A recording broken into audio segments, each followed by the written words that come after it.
I'm joined by University of Central Oklahoma co-defensive coordinator and secondaries coach Thomas Pearson. Coach, thank you for taking time this afternoon to come on and talk to me. Could you start by telling the viewers and listeners a little bit about yourself? Yeah, no, man. Appreciate you having me on. Again, my name is Thomas Pearson. Everybody calls me Coach TP or TP. But yeah, born and raised in Southern California. Grew up just outside of Los Angeles in Bowen Park, so about 20 minutes outside of LA. Went to Los Altos High School, graduated, had a successful high school career out there. I think we won 3 championships in my 4 years there, so that was fun. I got a chance to play at Citrus College, so I went junior college. Played there for 3 seasons, redshirted a year, played 2 seasons. Had won 2 championships there, and then headed off to Ottawa University, where I finished my college playing career. Played for the Braves there with Coach Kessinger as our head coach. We did well. My senior year, we went 8-2, missed the playoffs. We lost our last game of the season, missed the playoffs. So that was kind of a kick, but that kind of gave me the feel of like unfinished business. So that's when I wanted to kind of start my coaching career. I started my coaching career kind of half-footed. Didn't know if I wanted to coach or be like a sports performance coach and just help athletes become better athletes, or if I wanted to do football specifically. So I helped out that first year in 2009. Ottawa went 11-1, best record the school's had in years, if not history. We lost in the second round of the playoffs, had a really, really successful year. And then I kind of stepped away from coaching for a little bit. I like I said, I didn't know if I was 100% wanting to coach at that point. Took some time off and then came back around in 2012 as a graduate assistant at Bethel University in McKenzie, Tennessee. Did that for 2 years, won a conference championship there, really fell back in love with football, and it's been downhill since then. So been involved in football ever since. After leaving Bethel in 2013, got to Orange Coast College in 2014, down in Southern California, in Costa Mesa, California. Me and my wife got married, had our first kids, our twin boys, Tommy and Jackson. So it was a big, fun time. 2014 was for me, moving back home and starting a family and things like that. Did that for 2 seasons, 2014, 2015. And then 2016, I got an opportunity. Coach Kessinger gave me a call and had an opportunity to become the defensive coordinator of my alma mater at Ottawa University. So that was a blessing. It was a great job that allowed me to learn more about myself as a football coach. You know what I'm saying? Understand how to coach different players, different positions, how to now coach coaches, being the coordinator, and having to work with other men. So that was fun, real eye-opening, but it was a blessing. Did that for 5 years. Left after the COVID season in 2020, the spring of 21. Got me to Gannon University in Erie, Pennsylvania, Division II in the PSAC. Coach Rayburn got a chance to hire me there, and loved working for Coach Rayburn. Great dude. Learned a lot and got a chance to run into Coach Nardo, Coach Swanson. Was there for 2 seasons, got promoted in 2023 as co-defensive coordinator with Coach Swanson. And then when Coach Swanson got this DC job here at UCO, said he needed a secondaries guy and gave me a call. And I said, of course, man, of course I'll go and follow my brother. And now we're here. So enjoyed my time here at UCO. I love it. Working with Coach AD and the staff here it's been a blessing. So enjoy being a Cho.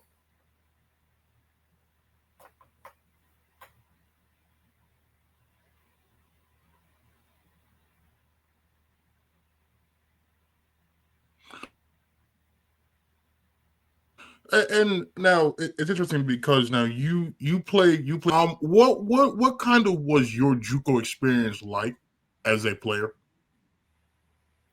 Yeah, it was actually not bad. It was I don't have the horror stories that a lot of JUCO guys coming from. The junior college I went to was 10 minutes away from home. You know what I mean? So I was able to commute there every single day.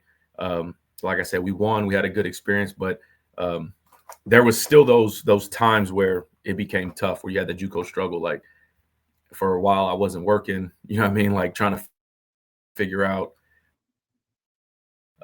rides, trying to figure out, like I ended up picking up a job at Wendy's. I was working at Wendy's for the off season trying to stack up some money. But it was fun, man. Like I said, it was a good experience. I ain't gonna change nothing about it. And as a coach, because you also coached at the junior college level, I guess like what were some of the challenges that you faced coaching at the junior college level that maybe you don't necessarily face coaching at the 4-year NCAA level?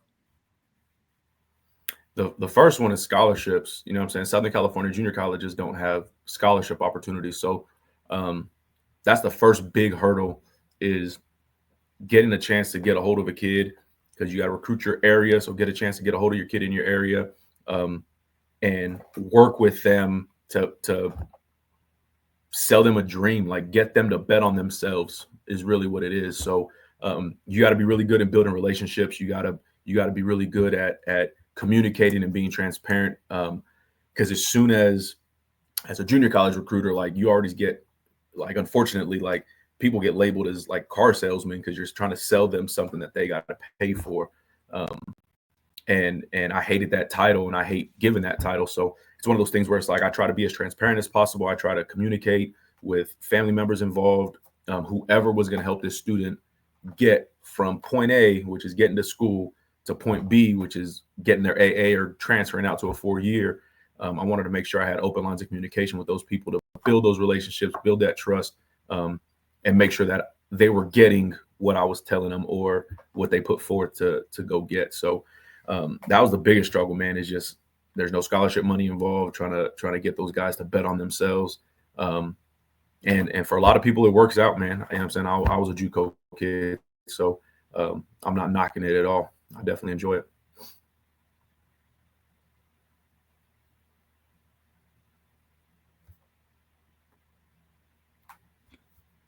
And now, after you finish your junior college playing career, now you ended up at Ottawa University in Kansas. So I have to ask, as a California guy going to Kansas, what was that culture adjustment like for you? Man, I remember the day the defensive coordinator came up to my junior college, Coach Tom Teldo. Love that guy. He's been a big influence in my coaching career. He shows up on my birthday. So late November, shows up. He's recruiting, and I sit down and talk to him for about an hour or so. Our meeting is done. He leaves, and I go outside, and I'm like, there's no way I'm going to Ottawa, Kansas, man. Like, I'm not going out that way. And lo and behold, a month later, I ended up signing and heading out there.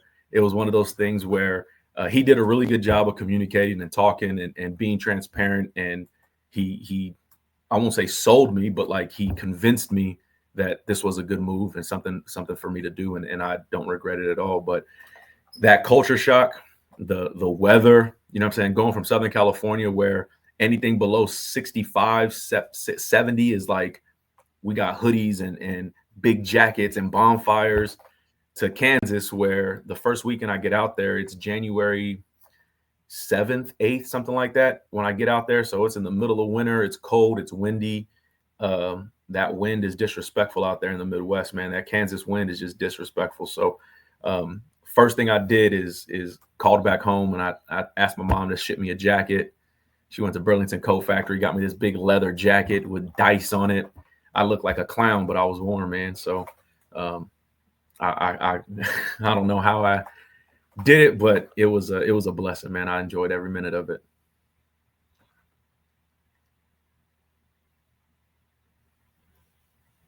Now was that the only jacket that was available to you? Like, because I mean, I feel like that's just, were you just drawn to that jacket? Like, why that jacket specifically? Nah, man, I didn't pick it. I called my mom and I was like, look, Mom, it's like 2 degrees out here. All I got is some hoodies and a windbreaker. That's not cutting it. Like, can you help send something? I was waving the white flag at that point. Just send me anything to stay warm. So she sent me this. I'm telling you, man, I wish I still had it. It was it was a big black leather jacket with white dice all over it, like patches. It had the hood with the fur. It was all bad. Burlington Coat Factory did me dirty, but I appreciate them for coming in clutch with the warm leather jacket.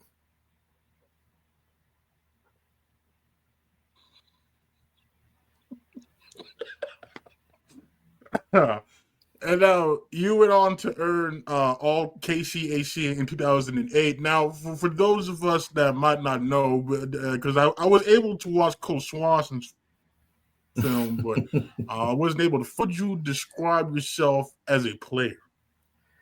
Man, I was never the most athletic guy out there, never the biggest, strongest, or fastest. So I had to use my mind to put me in position to be successful. So I always saw myself as a smarter football player than anything else. So I had to strategically place myself in position to win or make myself readily available. Like I started at 7 different positions in college, from DN to all 4 linebacker spots to like a high. Like I was trying to play everything to put myself on the field to make myself available. So I try to be as smart as I could as a player, whether it was knowing what we had to do as a defense, knowing what the opponent was trying to do to us, to make myself available. And that my senior year, 2008,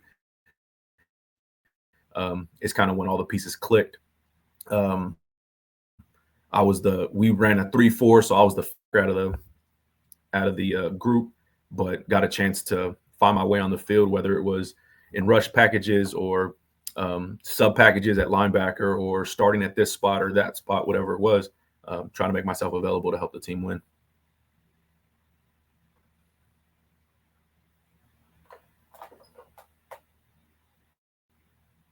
Okay, now wait. So now you play 7 different positions. Like how are you able to like even prepare or like how did you handle the trying the 7 different positions? Man,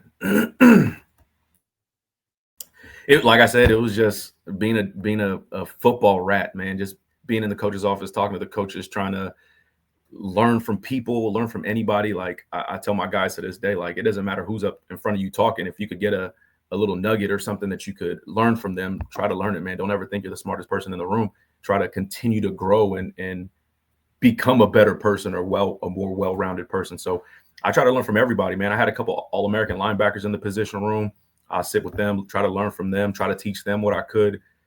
Position coaches, coordinators, opponents, you know what I'm saying, or opposition. Like one of my best friends who I coached with for a while, Julian Mendez was an O lineman, like sitting with him and trying to pick his brain and figure out like what our O linemen try to do to pick up a blitz or to block this or to do that.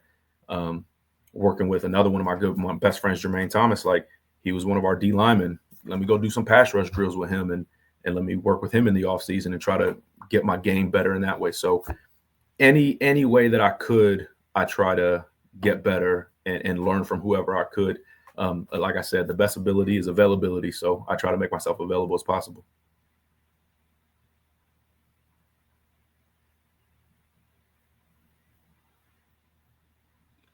And how did that experience, I guess, help you now as a coach, especially as a co-defensive coordinator, kind of having to kind of be in control of all 3 levels of defense in some kind of aspect. How did you bouncing between all those positions help you out now? Man, it was huge because it gave me some familiarity anytime I try to coach a position. Now the position that I didn't play any of was safety or corner, and that's the position that safeties are now what I'm coaching and what I've been coaching for most of my career now. But it gave me an idea, like, okay, when I was coaching defensive line, when I was coaching DNs, when I'm coaching outside linebackers or inside backers, whatever in a scheme, it gave me some familiarity to be like, okay, I remember having to go through this. Or I remember the type of issues I was running into as a player. In a 3-4 with a guard free releasing at my inside linebacker, I remember having to get off those blocks. I remember angles and things like that. So it helped me in those ways, being familiar with it. And then, like I said, being a football junkie, man, like I was willing to learn what I didn't know. And that's one of the things that I want to continue to do. And I kind of take pride in making sure that if I don't know something, I'm gonna go try to figure it out.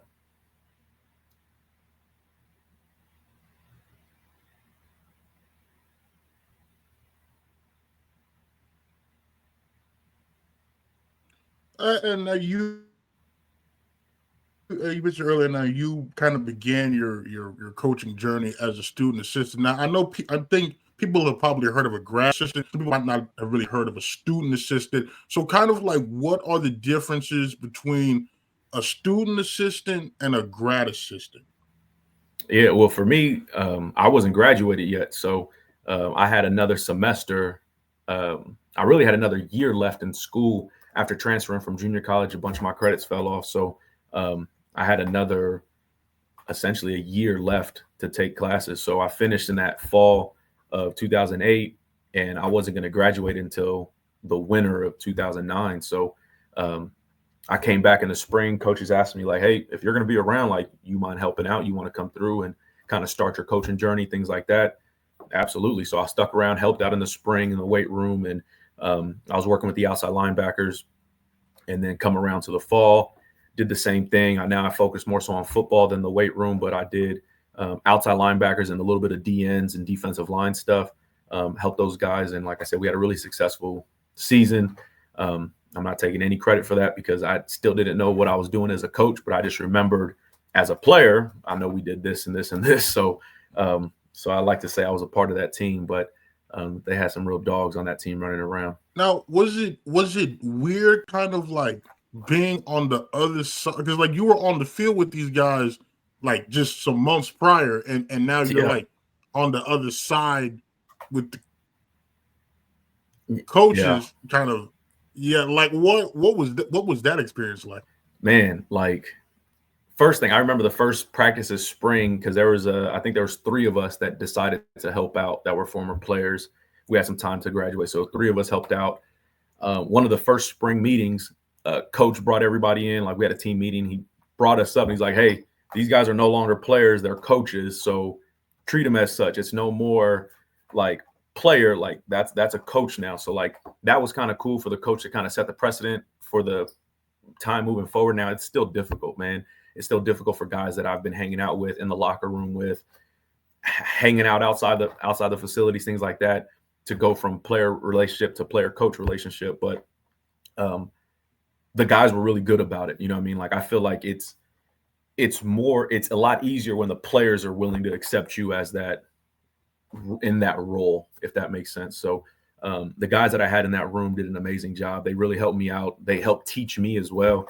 But it was interesting because now I'm not in the locker room. I'm in the staff meeting rooms and stuff like that. And I'm now listening to the conversations about who can't do it, who can do it, who we got to move from here to there. Like I get to see all the chess pieces starting to move in the background. And that was some of the stuff that really intrigued me to be a coach, is like, oh, wait a second. It's not just what happens between the white lines. That's 20% of it. There's 80% of it as a coach that you still got to mix and match and put together and move pieces here and there, and start to groom and develop people in areas that you think they can be successful at.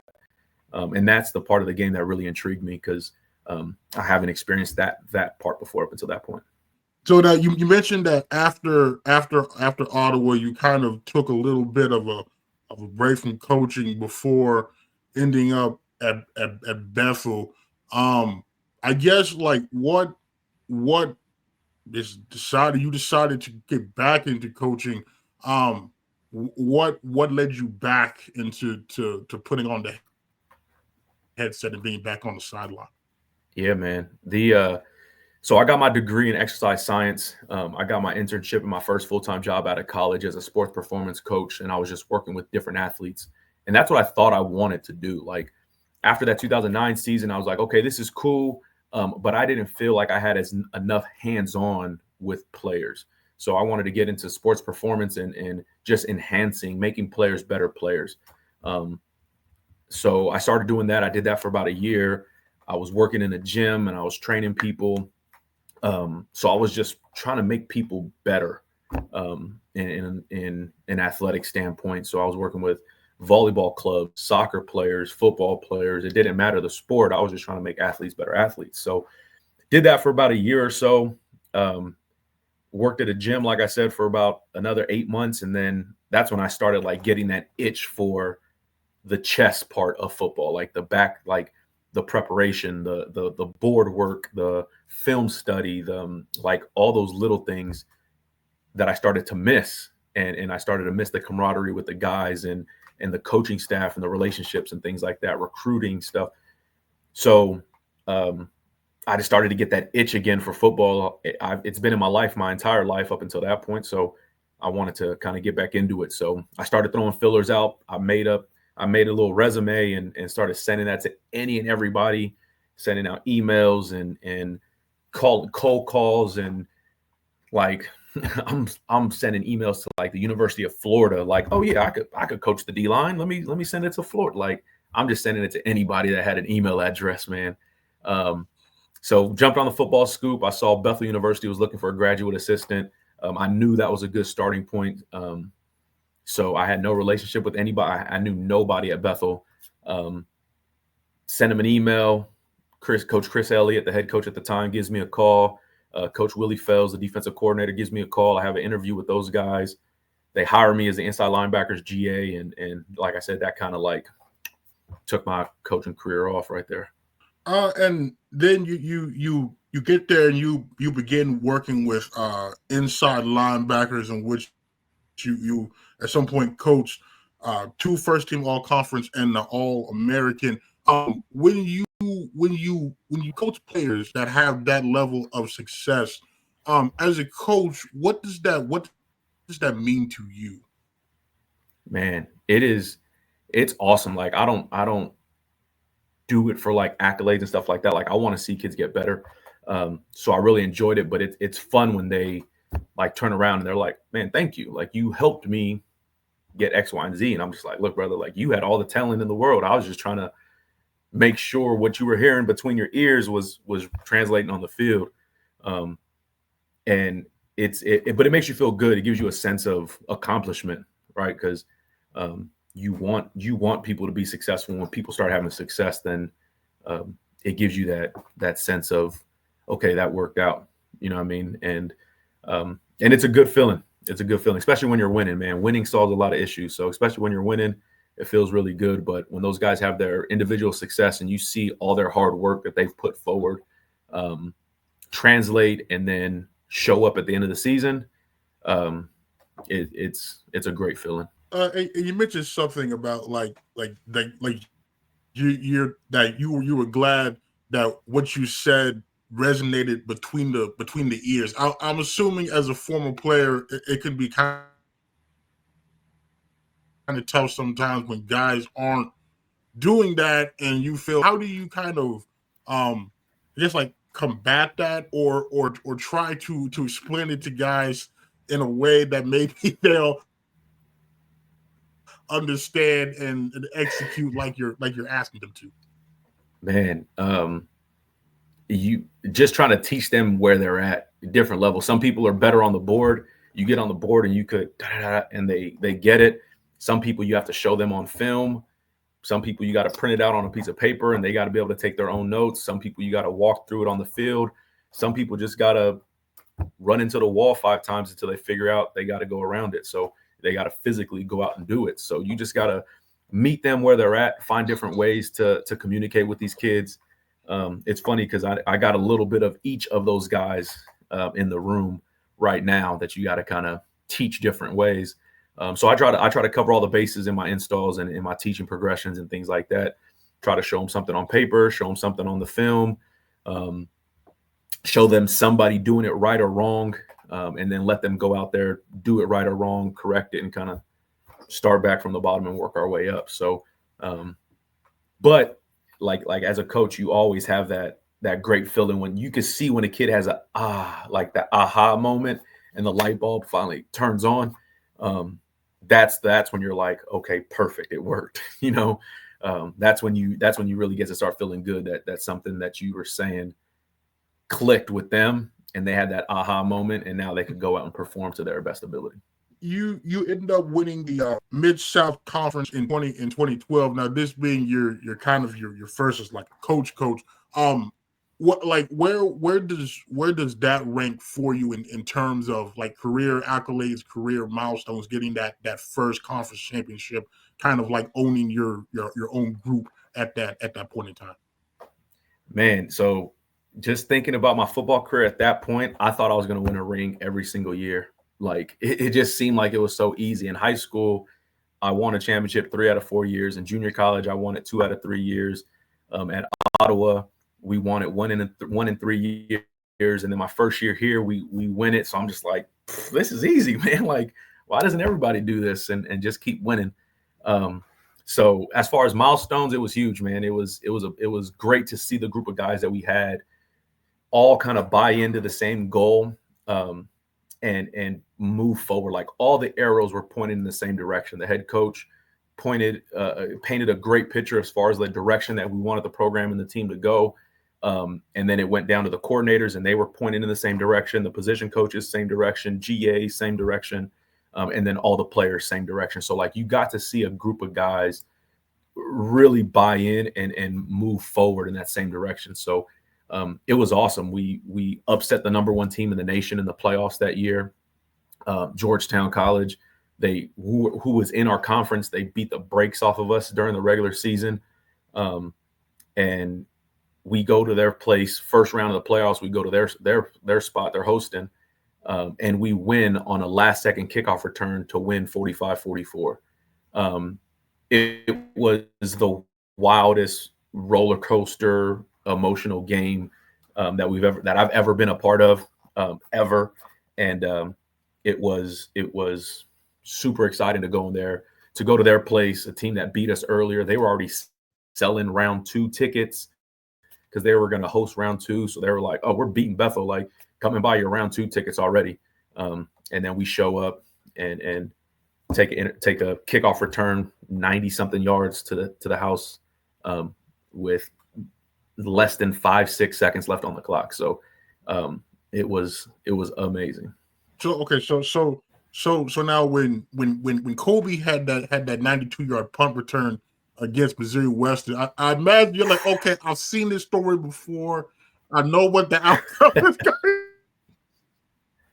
Man, honestly, man, brother, being up in the booth, I didn't see the beginning of Kobe's kick or punt return because I run the punt block unit, so that's my specialty. That's my special teams here at UCO. So AD jumps on the phone. He's like, TP, we have no choice, man. Like, we're gonna have to go all out. We got to go try to block this thing. But typically, whenever we call for a block, we tell Kobe, fair catch it, brother. Like, there's nobody blocking for you, man. Like, you're going to get killed out there. So fair catch it. So AD was like, hey, I told him to return it. Like, we have no choice. We got to try to block it. We got to try to make something happen in the back end. And I'm like, I agree, coach. Like, we got no choice, man. So as they kick it, I'm in the booth like, golly, somebody please don't rough the punter, block the ball. Kobe, field it, please. And all of a sudden I look up and Kobe's crossing the 20 and I'm like, what happened? And coach is grabbing me and everybody's going crazy in the booth. And it was like, all right, we got something going here, boys. We can make this happen. Yeah, because I remember I'm like, okay, he's going nowhere. Because I feel like there was like 2 or 3 defenders coming, and I'm like, all right, well, if he can get to the 20, we'd be doing good. And then he rounds the corner, and I'm like, okay, he's too close to the sideline. Somebody's bound to bump him. And he's still going, and he's going. And I'm like, wait a minute, you're telling me about to run this all the way back? Man. I still show that clip. Like, I'll still go back and watch that clip from time to time. And I'm like, they had like 4 unblocked defenders at the point of attack. Like, how did they all lose leverage and let Kobe just turn the corner? So Kobe was special back there, man. When he got those returns, and he was special.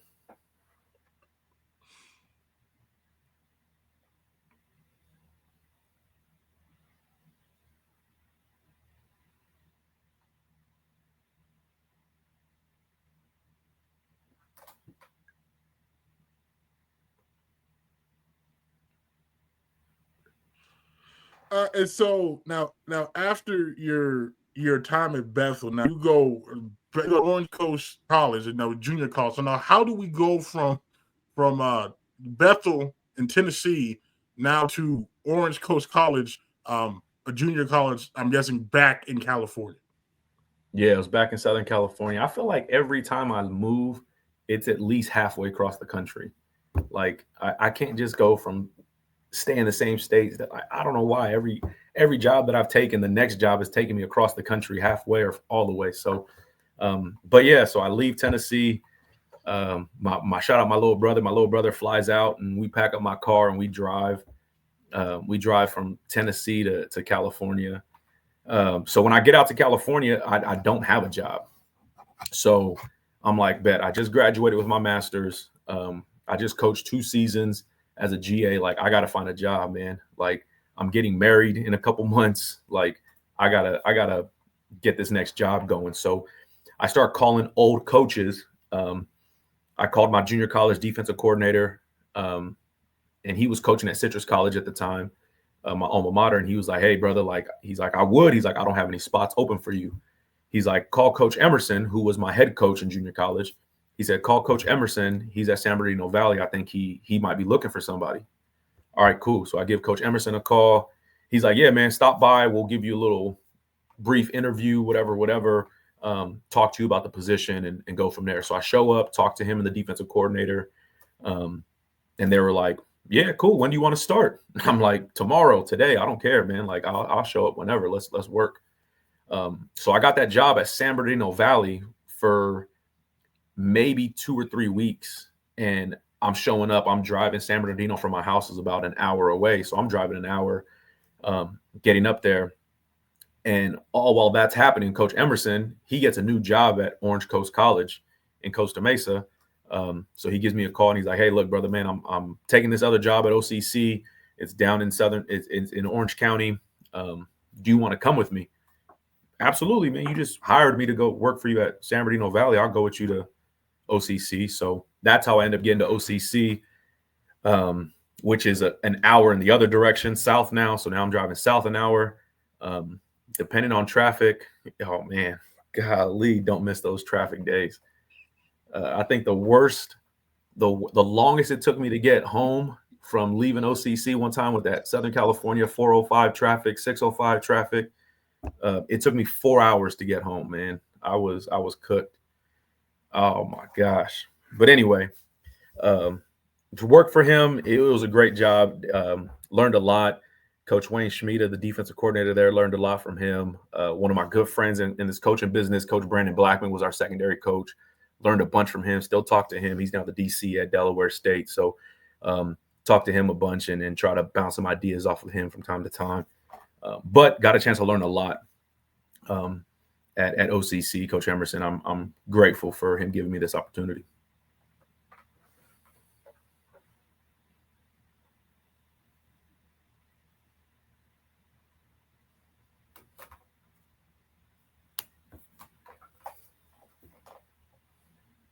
Now, like when you were sitting in that traffic and like did it were you ever questioning like is this really worth it, doing all this zigzagging across the country and and but like did it ever get so I'm just set on like I'm gonna just tough this out because this is what I want to do?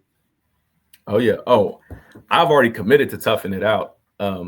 I was working at OCC, it's a stipend job, right? So he was able to pay me $8,000 for the year to work there.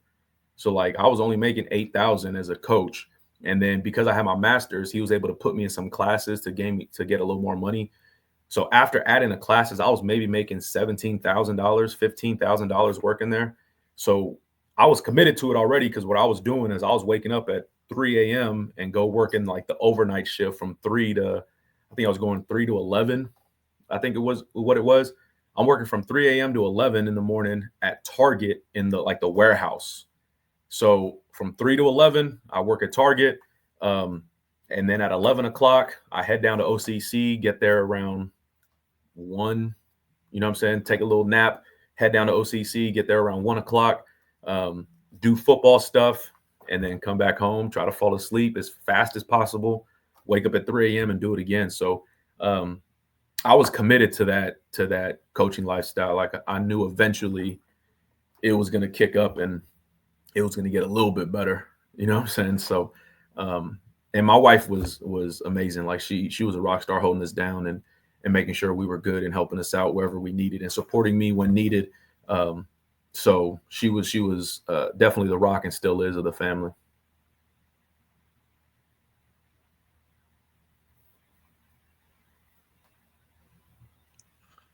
And during your time there, the team finished with a top 10 defense with in the state, and you ended up coaching 3 all conference linebackers.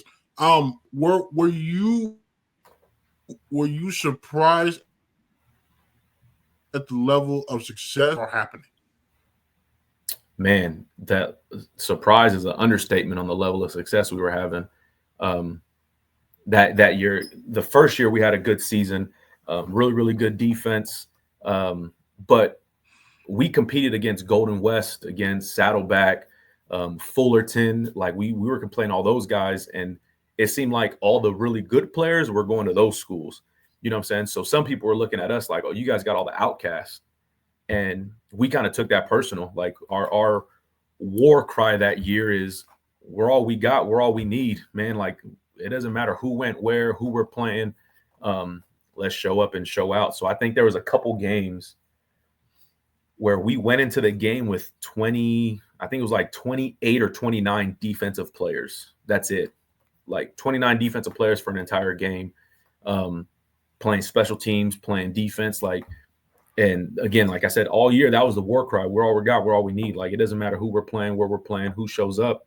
Like they're gonna have to deal with us, outcast and all, right? Because we were all the people that nobody wanted, that couldn't make it at Golden West, or it couldn't make it at Fullerton's, like Saddleback, so to speak, and they ended up coming to OCC, and we went down. And I think that year Golden West was the number 1 team in the state, and we beat them.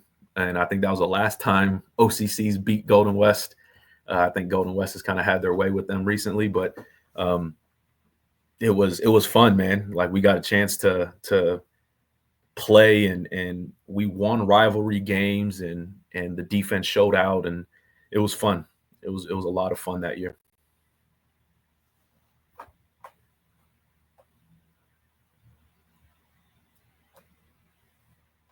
28 and 29 defensive players. Like from a coaching standpoint, how do you kind of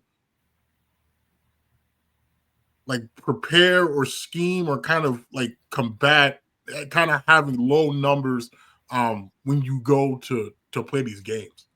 Man, it was, well, we ran a 4-3, a 4-2-5, so rotating 4 defensive linemen in at a time. So we're playing 8 or 9 D linemen, and everybody else is playing special teams. So it's one of those where it's like, it's not necessarily a scheme. It was more so like, hey, fellas, y'all it's a gut check, man. Like, how bad do you want it, right? Like, remember when you guys were saying you wanted to do this and you wanted to do that? Well, this is the obstacle that you have to go through to get over it and achieve whatever goal you said you wanted to accomplish. So it was gut wrenching for those guys. But schematically, man, we try to keep it simple so they could play as fast as they could and not have to think a lot when they're tired, because they were going to be tired. And we just try to let them put the pedal to the metal and go and play fast and free, with limited thinking. So sometimes people will look and be like, man, your guys' defense is real, like elementary, like it's not complex at all. And we're like, no, you're right, it's not complex, but our guys are playing a lot faster than your guys, because they don't have to think. They're running around, they're hitting people, they're running fast, and we got just as many athletes as you do. Whether we have 29 or 49 players on defense, we got just as many athletes as you do.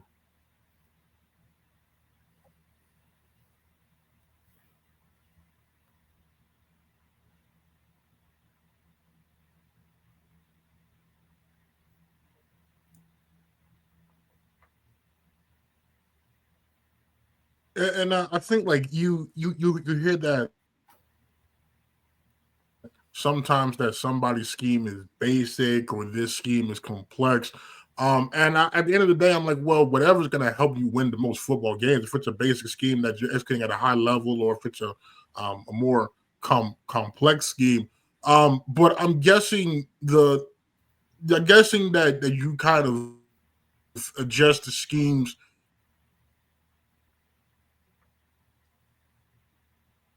Say that last part again. Adjust the schemes to what? That you adjust the schemes to talent and not the reverse, where you adjust the talent to your scheme. Oh yeah, man. Especially being at a spot where you can't always get the exact type of prototype player that you're looking for. If you have a scheme, but you can't go and find the exact player you need to fit that scheme, you kind of get what you can.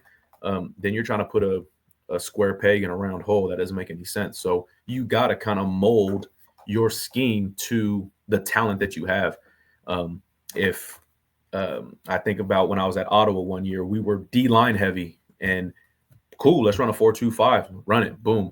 Another year we come by and we're thin at the D-line, extremely thin at the D-line, but we're pretty solid in the back end. Perfect, let's transition, let's get to a 3-3-5, and now we're playing with 3 high safety shell. So you have to be able to adjust your alignments and your scheme to fit the type of players that you have. And that's going to be the case for a lot of smaller schools is yeah, you might have an idea of what you want. You might try to go and get those guys, but sometimes you don't get that big defensive end. So you might have to go to a 4-down front, or you don't have those big stout D linemen. You have more quicker, agile, athletic, strong guys. Okay, maybe you go to a 4-down and prevent fewer double teams, but you allow one-on-ones now. So you just got to kind of adapt, and that's kind of what we did in the junior colleges. We try to adapt to what we had. We knew we had a lot of raw athletes. We knew we had guys that weren't not all of them were like super football smart. They were more so like athletes. Like, you want to go outside and pick a basketball game together, these guys are going to beat you. You want to go outside and put together a pickup football game, these guys are going to beat you. With football, it doesn't matter. Like, we just had athletes running around. So it's like, all right, let those guys be better athletes than other people. And let them just play football as fast as possible. We ran a basic country quarter cover 3, a country cover 3, spot drop. We would throw in a couple trap blitzes and things like that. But at the end of the day, it was like, hey, we're going to play cover 3, we're going to play man, or we're going to play some type of trap blitz, and we're going to let our athletes be better than you. And we got a lot of interceptions off of it, and we got a lot of turnovers that year, and got a couple pick sixes throughout the season as well. So it was fun, man. We just let our guys be faster and more athletic than others. And so we try to stay out of it as coaches and let them play fast and keep it simple.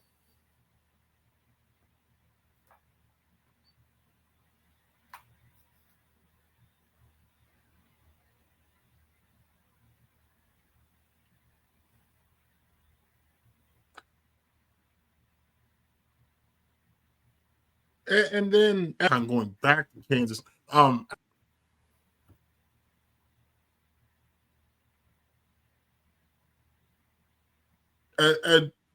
At this point, moving again across, does this start to get old for you? Like do you just start to say, like, can I not just stay in one place?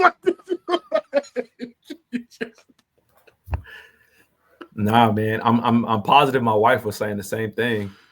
Can we just stay in California? That's where we're from. That's where all of our family was at. So, but it was exciting. We got, I had an opportunity, like I said, to get my first full-time job now. And it was as a coordinator. So it was really hard to pass that one up. And so we took it, and I remember my wife, we had a little whiteboard in our apartment, and my wife wrote, whatever you decide, like, I'm with it. Like, let's go. Like, I got your back 100%. We just had our boys, you know what I'm saying? So I get the job in Ottawa in 2016. My twin boys are 2 years old, about to be 2. They're 1.5 at this point. So they're about to turn 2 later on in that year. So we had 2 little toddlers. And it was tough because we were leaving all the help, right? Like, all of our help was in California, grandparents, siblings, everybody that was helping us is in California. And now we're deciding to go halfway across the country with no help. So it was definitely a leap of faith. And like I said, my wife giving me that confidence to say, like, hey, whatever you decide, we're rocking, like, we're going. And it's going to be a family event, and we're gonna have a good time. We'll be all right. So that's what gave me the confidence to be like, all right, let me jump in this wholeheartedly, full force, and let's go see if we could do something and change something and win some things. So, but yeah, man, that cross country, that again, my brother, my little brother Terrence, man, shout out, came to the rescue, and me and him jumped in the car and drove 26 hours, jumped in a U-Haul. It was me, my brother, and my 75-pound boxer. Jumped in a U-Haul with my car attached to the back, 26-foot U-Haul car, and we just powered through. So, anytime I need any long cross country drive. So now my brother's done it 3 times, man. Like he's an all-star when it comes to that. So we'll just alternate. Hey man, let me drive this shift, you sleep, switch. Let me drive this shift, you sleep. So called my brother. He jumped in. He no questions asked. We drove from California to Ottawa. I think it was 26 hours, and back at it, cross country again.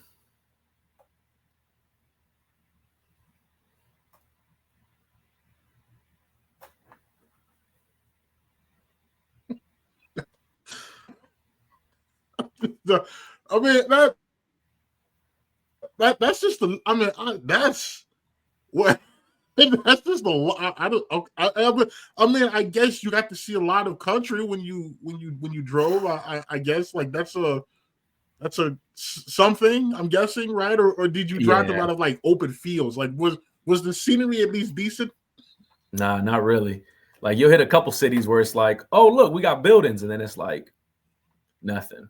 Like we drove down through Arizona, New Mexico, Texas, came up through OKC. Hit 35 and went north. But it seemed like the closer we got, the longer it took. You know what I mean? So like once we got on 35, I went to school in Kansas. So I'm familiar with 35. And I'm like, oh, we're on 30. Like we got to hit north. We got it. We're there, man. Like we got about 3 hours left. We're solid. That was the longest 3 hours of my life, man. Like it just took forever. And it was just like, bro, I can't make this last 15 minutes of this drive. We got to switch. And I'm pretty sure we switched with about 45 minutes left to go in the drive. I couldn't finish. And I was like, bro, like, you got to take over. I'm about to fall asleep. I can't do this last 45.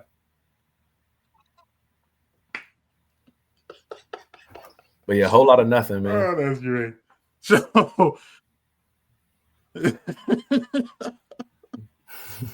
So you get to Ottawa, and fortunately, you are there for some period of time, which I'm sure was to the relief of everybody involved here. During your stint there, though, like you mentioned, you end up eventually becoming the defensive coordinator. Kind of now owning your own unit. Talk about like the big difference between being solely a position coach to now being responsible for a whole unit. Yeah, now you got to come up with the identity of the unit, of the team, and things like that. So I had to gain the identity of the defense. All right, what do I want what do I want my defense to look like, right? What do I want my D line to look like? What do I want my linebackers to look like? What do I need my secondary to look like? So I got to develop that grand scheme plan, and then I got to kind of break it down by position and figure out like, what do I want? All right, we're gonna run when I first got there, we're running a 4-2-5. Right, bet we're running a 4-2-5. I need these type of D linemen. I need these type of line. So you know what I mean? You got to kind of pencil in everything of what you want. You got to be able to present that. Like I got to be able to pitch my idea to the head coach, right? Like make sure that fits his grand scheme of things, and he believes that's how we're gonna win games, right? So I got to sell him on this is what I'm doing day in and day out. I gotta get the players on board because the defensive coordinator that I was replacing was actually the defensive coordinator that coached me my senior year. So he was there for a handful of years, got an opportunity to go to a Division I school as a position coach. So he moved on. So I had to replace that guy. Like those were huge shoes to fill. And that he was the defensive coordinator while Ottawa was at its peak when they were winning 3 conference championships in 5 years or 4 and 8 years, whatever it was. Like they were always on top. So I had big shoes to fill. So I had to make sure that what I was doing was going to continue to fit that mold and move in that direction that the head coach had planned. Right. So so that was a lot of pressure. But like I said, it was fun, man. I got a chance to learn a lot about myself as a coach, got a chance to grow a lot as a coach and as a person. But every single day I'm going in and trying to figure out how can I not reinvent the wheel, but continue to keep us efficient and functional, and moving in the right direction, moving forward and stuff like that. So there were some highs and some lows. I remember we gave up, I think it was early in that first year, we had a bad game. Maybe it was like week 2. And for the next like 6 weeks, the head coach is like sitting in the defensive meetings, like trying to make sure what we're doing is right. And I'm like, I get it, man. You hire a coach who's his first coordinating job. Like, you want to make sure he's doing the right thing. So that lasted a couple weeks and we got things back on track. So then he stopped stopping by the defensive meeting rooms to make sure everything was going all right. And he kind of gave me my room again. But I had to do some convincing and prove and show to him, like, yeah, we knew what we were doing and we were going in the right direction. So, but overall experience was exciting.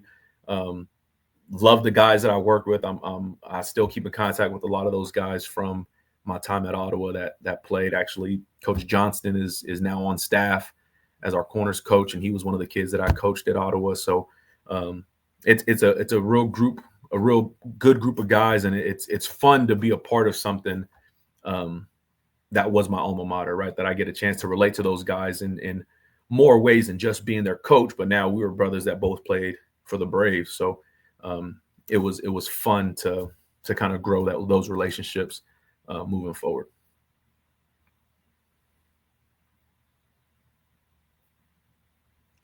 And how do you kind of handle the ups and downs and the pressures that just come? Because I mean, you're very rarely. I feel like you're rarely going to play a high level,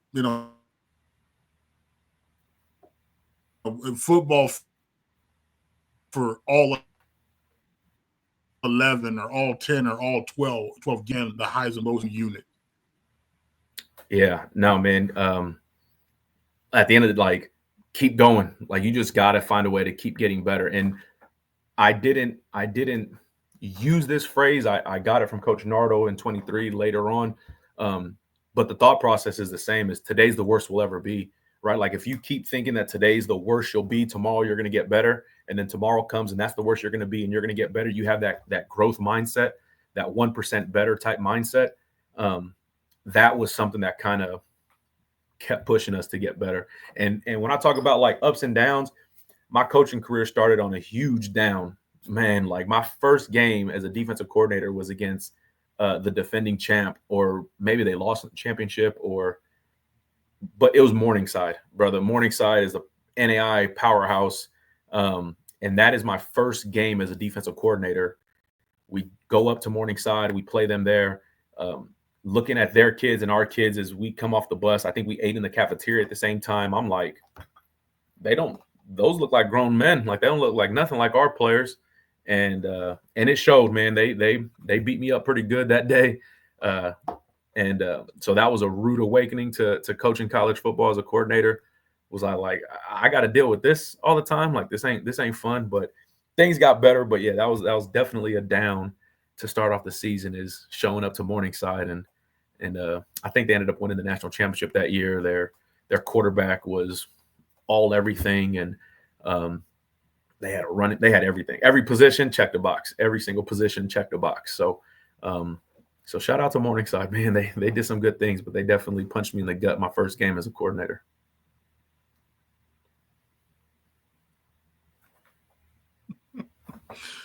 And when you kind of look back at your time in Ottawa, both as a player and as a coach, what does that place mean to you, in terms of your football journey, your coaching journey? What does Ottawa mean to you?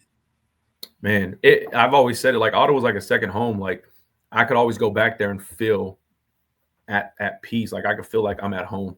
And the people there are really good people. The people at the university, the students, the faculty, staff, everybody down from the cafeteria workers. Like we used to have the happiest janitors running around. Like it was just like not a fairy tale, but it was like a really nice place, man. Like people were just genuine, you know what I'm saying? So it always felt like a place that was home to me. So I always got a soft spot in my heart for Ottawa. It helped me grow and mature a lot as a man when I went there as a student. It helped me grow and mature a lot as a coach when I went back in 2016. It gave me a lot of firsts. It gave me my first opportunity to ever get on an airplane. You know what I'm saying? When I left California and flew to Kansas to go to school, it gave me a first opportunity to be a coordinator. It gave me a lot of experience. So I'm always going to have a soft spot in my heart for Ottawa. It's always going to be a place where I feel at peace. My wife loves it. My kids loved it. My daughter was born out there. So it's always one of those spots where it's like Ottawa is always good with me.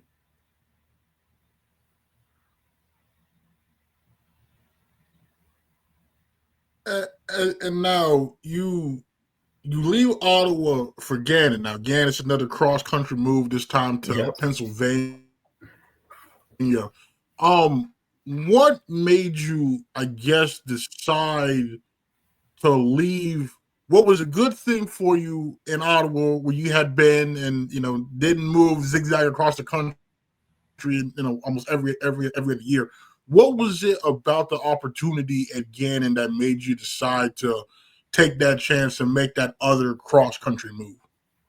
Yeah. So Coach Kessinger, the head coach at Ottawa, we became really close. Obviously, he coached me and I was working with him. He would come in my office like at least 3 times a week. He would come in and just sit down and we would just have anywhere from a 10-minute to an hour-long conversation about any and everything, right? So we got to grow a lot in those times, and I really enjoyed those mornings. So a lot of times, like towards year 3, year 4 of my time at Ottawa was when he started mentioning the big blue dot, which he refers to as the NCAA logo, right? Like that big blue dot. So he started referring to, hey man, when are you going to try to make a move to the big blue dot? When are you going to try to, you know what I'm saying, move in your career? Don't become stagnant. Don't become complacent. You're comfortable here. Don't stay comfortable. Keep growing, right? So he kept almost like pruning me to make sure that I wasn't going to be stagnant where I was at and I wasn't going to become complacent where I was at. He wanted to see me to continue to grow, and I appreciated him for that. So up until about year 3 or 4, I didn't think about leaving Ottawa. I was like, man, I want to build my alma mater up and do X, Y, and Z and da. So then I started thinking about it. Okay, well, maybe I can, maybe I should, maybe I would. So then after COVID hit is when I really started diving in. And now I'm like, all right, I'm actively looking now. Like I'm looking to get out. I'm using him as a resource and a help. And he's helping me. He's searching. He's looking for people. And we come across Gannon, the defensive coordinator there at the time. We had a mutual, one of my defensive coordinator in junior college, which again is another mentor of mine, Coach Ron Ponciano. The defensive coordinator at Gannon and him were really good friends. So when he sees my resume and he sees Coach Ponciano and he sees the relationship, he's like, oh, he calls Coach Ponce. Coach Ponce gives me a good reference. I get the job at Gannon. And it was a good experience. That first year was tough. There was a lot of potholes and ups and downs and zigzags and things like that. That first year, I was coaching linebackers. I was a special teams coordinator. And then defensive coordinator moves on and we hire Coach Nardo.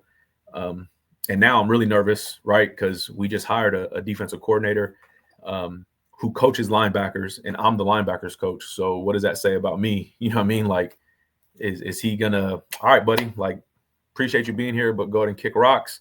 So Coach Nardo gives me a call and he's like, hey, I'm gonna be at the convention. Let's meet up and have some lunch. So he brings me in and I'm kind of nervous. Like, is he gonna break up with me already? Like, we haven't even worked with each other yet. He's about to fire me already.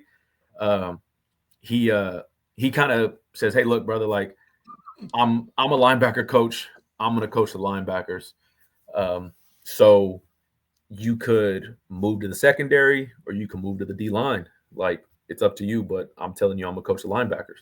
He was super nice about it. Like, if you know Coach Nardo, good dude, you know what I'm saying, genuine guy. So I'm glad he gave me the option. So I was like, look, I'll move to the secondary.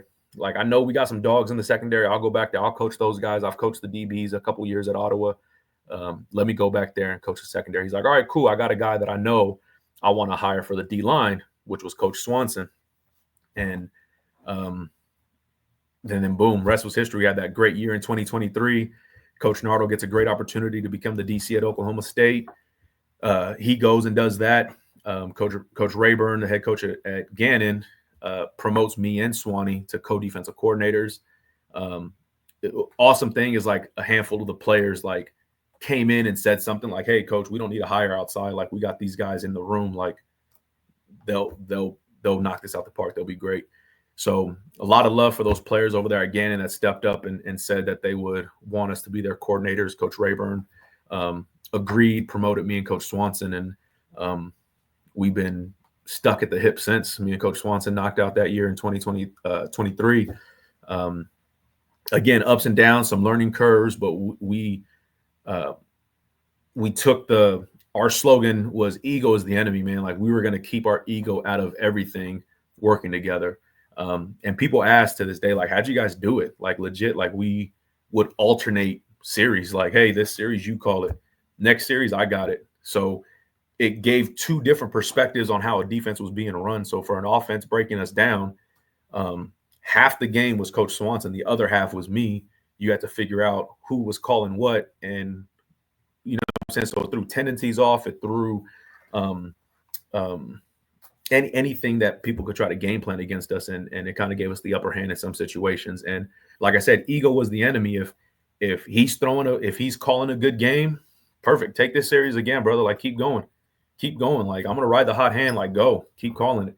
And vice versa. If I was calling a good game, he would give me 2 series, 3 series for him. We would just go back and forth and try to do what we could to keep the offense on their toes and help those guys win some games. So that was a great experience. It was really, really fun, exciting.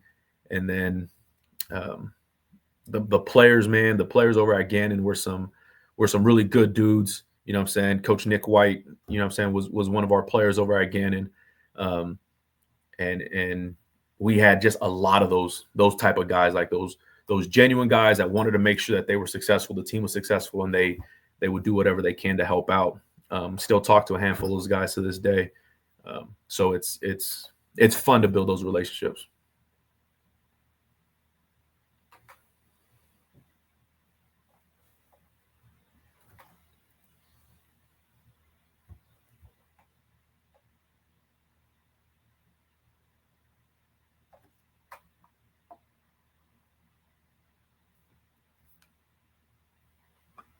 Now, when you first met Coach Nardo, like, you just assumed the worst case scenario was going to happen, though. I feel you got to have, you know, some faith in yourself that, you know, he wasn't going to just, like, fire you at that point in time. But you got to have some, you gotta have some faith in yourself.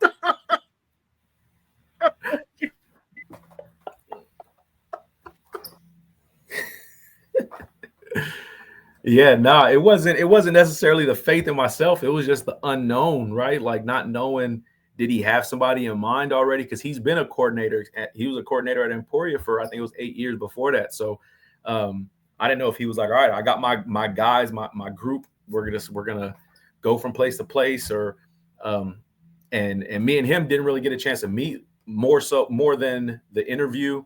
After the interview, I don't think he was on campus yet, and he went to the coaches convention early in January. So that was the first time I really got a chance to, like, sit down and talk to him face to face. So I was like, man, like, how is this going to go? Right. Cause I was unsure with my growth there. Right. Cause we just hired another coordinator.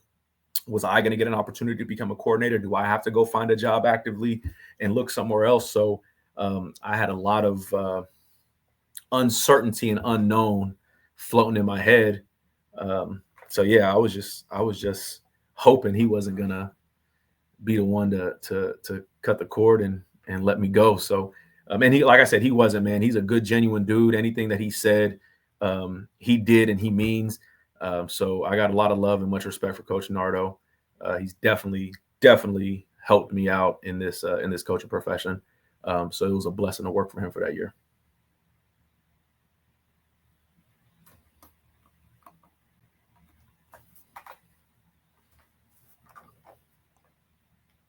And when he left, you mentioned how some players have went to your head coach and said, "We want DP, we want Coach Swanson." As a coach, what does that mean to you to have players that were willing to go to bat for you and say, "This is who we want to lead us as a youth"? Man, it means the world, especially when it's guys that weren't in your position, right? Like I was coaching the DBs and Coach Swanson's coaching the D line, but we got linebackers stepping up and saying stuff, or we got DB saying stuff for the D line coach and D line saying stuff for the DB coach and vice versa. So it's a blessing, man. It was awesome to know that those guys are willing to go to battle for you, because that's what you ask for, right? Like as a coach, you gotta ask the players, like, can I trust you? But the players got to ask you that in return, like, can they trust me? And the fact that they were willing to step up and say something like that shows, like, yeah, man, like we got trust, we believe in you, we think you're going to do the right thing for us, and we're willing to run through a wall for you for it. So once we got that vote of confidence from the guys, and it was like, all right, cool, let's run with this. And then obviously that wasn't the final call. Like Coach Rayburn still had his ideas and his thoughts and his plans, and like I said, he gave us the opportunity to do it. But the fact that the players were willing to say anything, it means the world to me, man.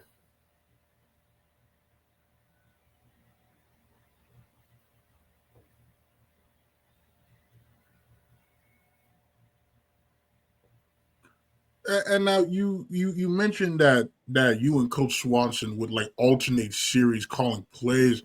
How did that work per se? Because like I imagine, like you said, you all have two different perspectives. I'm assuming you don't agree on like everything. So like, how did that kind of work? Coordinating the series and having the success that you all had defensively.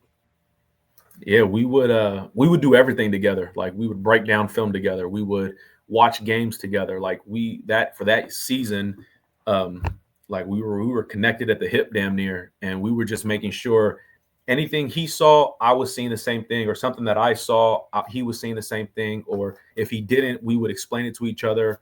Or if I didn't see what he was talking about with the run fits, he would explain it. So we were just trying to make sure that we saw the game from our own eyes, but we also try to see it from the other person's perspective.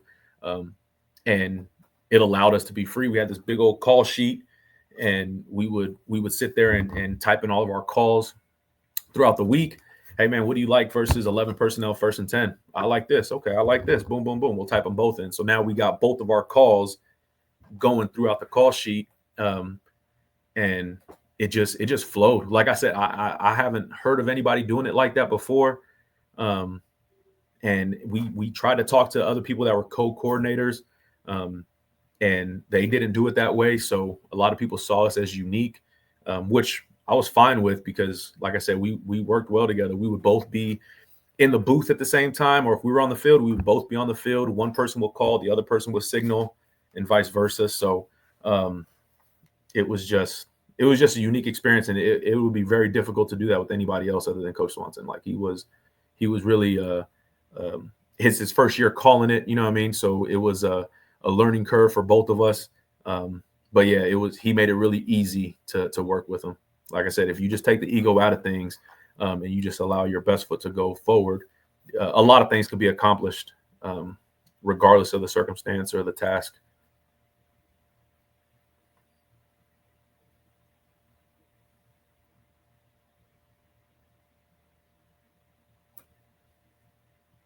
And then now, because Coach Swanson, he obviously he gets the DC job here at UCO, but then across the country and follow him. What is it like? What is it about your relationship with Coach Swanson that, without question, you decided to follow him from Pennsylvania to Edmond, Oklahoma? So Coach Swanson's a real genuine person. You know what I'm saying? Like he's the person that's gonna, like, with his players, he's gonna coach you hard, he's gonna love you hard, right? And he does the same thing with his friends and other coaches. Like he's gonna demand a lot, he's gonna give a lot, and he's just a really good dude. So in my coaching career, being that this is gonna be my 14th year coaching now, I've been around a handful of coaches, some coaches that are really good. Good people, good coaches. I've been around some bad people. Coach Swanson is one of those guys that he's good to be around, right? Like not just in the office, but off the field. Like we just had him him and his family were over the house for the 4th of July, right? Like we'll go have family breakfast at his house every other Sunday or something. So it's one of those things where it's not just on the field things that we're doing. Like that's my brother off the field. Like we're gonna, I'm willing to go to war with that guy, and he's willing to go to war with me. And I knew that because when he got the job, and Coach Doral was like, "Hey man, like you could hire a secondary coach. Like I'm the first person he calls." So that says a lot about his trust with me, and for me, because then I get promoted to defensive coordinator again, and once he leaves, that says a lot about my trust with him. Is I give that up to come out over here to Edmond, Oklahoma, to be the co-defensive coordinator with him here. So. Just a lot of trust, a lot of love for that guy. He's a genuine person. If he says he's going to do something, he's going to do it. And he's not gonna beat around the bush, or like he's going to tell you what it is when it is. And I respect it. So that's where it comes from. That's a big reason why I was willing to move cross country again with the family. Again, had to call my brother, made that phone call. He flew out, him and my mom, and they drove. Helped me drive across the country. So that's another reason why, again, my brother's racking up those miles, man. But yeah, just the love, the trust, the respect, all those things kind of embody Coach Swanson in my relationship. And yeah, man, I'm gonna go to war with that guy.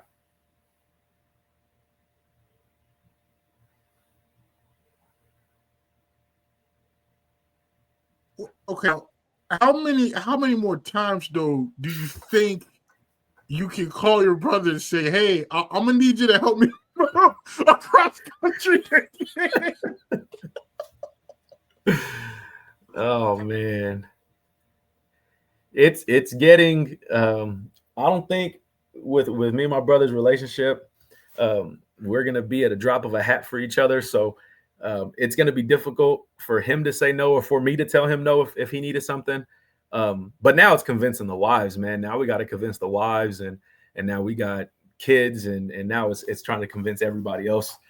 It was easy when it was just me and him, but now when we got the families involved, and we got to convince his wife, hey, I'm going to borrow him for 3 days. He's going to have to fly out here and drive back, or whichever. That's where it starts becoming difficult. So.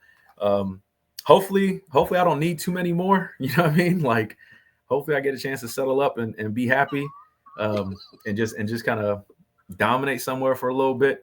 But nah, man, my brother, that's my dog, man. I love that guy. He's always gonna be there for me, and I'm always gonna be there for him. Hopefully not too many more miles across country though.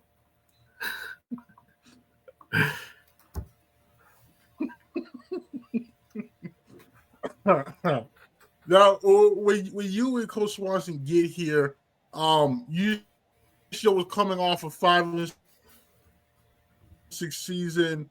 Defensive was not the best. I think we only had like 8 turnovers in 11 games. Run defense was not necessarily the best there.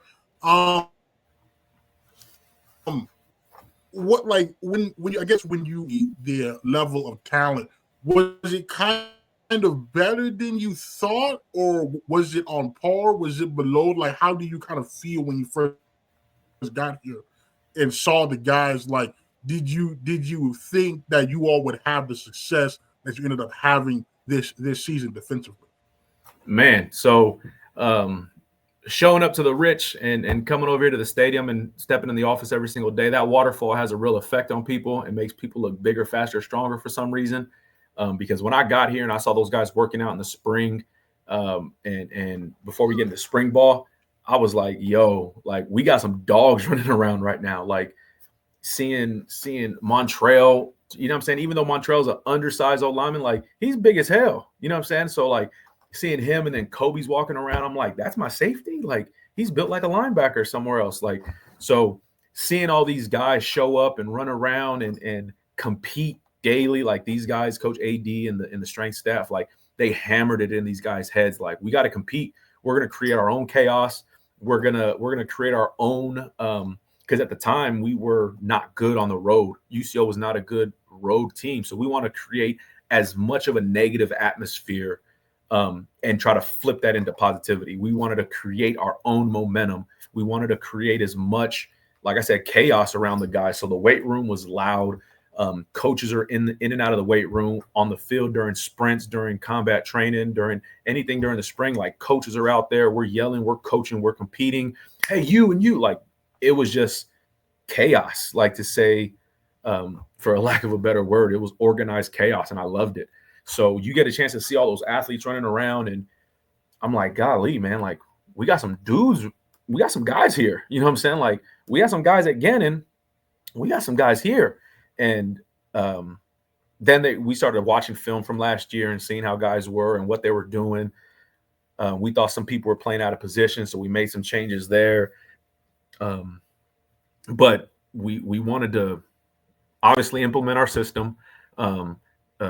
We wanted to get guys in the right spot to allow them to have success, but also allow the team to have success. And we wanted to continue to create competition however we could. So it was fun. And there was some times where I got some doubts when I started asking around, like, okay, what about some of these other teams at MIAA, right? Like start watching film on like UCM and watch Zabrowski throw the ball to all his athletes. I'm like, how are they playing on a 75-yard wide field? Like that field looks massive because he's just spreading it around everywhere. Like, how are we going to cover all this? So you start watching film on other teams, and now I'm like, okay, we got some good players, but they got some good players too. You know what I'm saying? Like, and it was exciting. It was another challenge, another obstacle put in front of us. And I guess me and Coach Swanson and the defensive staff, we were hard-headed enough to be like, all right, let's go do it. Let's go beat whoever we could beat, however many times we could beat them. And it was a fun season, man. When you start, you see, again, we get into spring ball and you see guys running around. You see Cottrell and Bill toting the rock. You see Jet throwing the ball. And I'm like, our offense is pretty good too. You know what I mean? And so it was just a record-setting offense, and they ended up having a really good year. You know what I mean? But it was really fun. And to see the guys compete every single day and work hard every single day, it was it was no surprise we had the success we had last year. You know what I'm saying? AD painted a great picture as far as where he wanted the program to go. And again, same thing like I said earlier, like AD painted the picture, coaches were in the same boat, going in the same direction. All the players fell in line. It reminded me a lot of that Bethel team, my first year coaching, that everybody was kind of going in the same direction. Like we had a good, strong core of players leading the team. You had a great head coach pointing the team in the right direction. And then you had all the coordinators and position coaches falling in line. Nobody had their own separate side agenda, right? Like everybody was pulling in the same direction, and it helped us out a lot.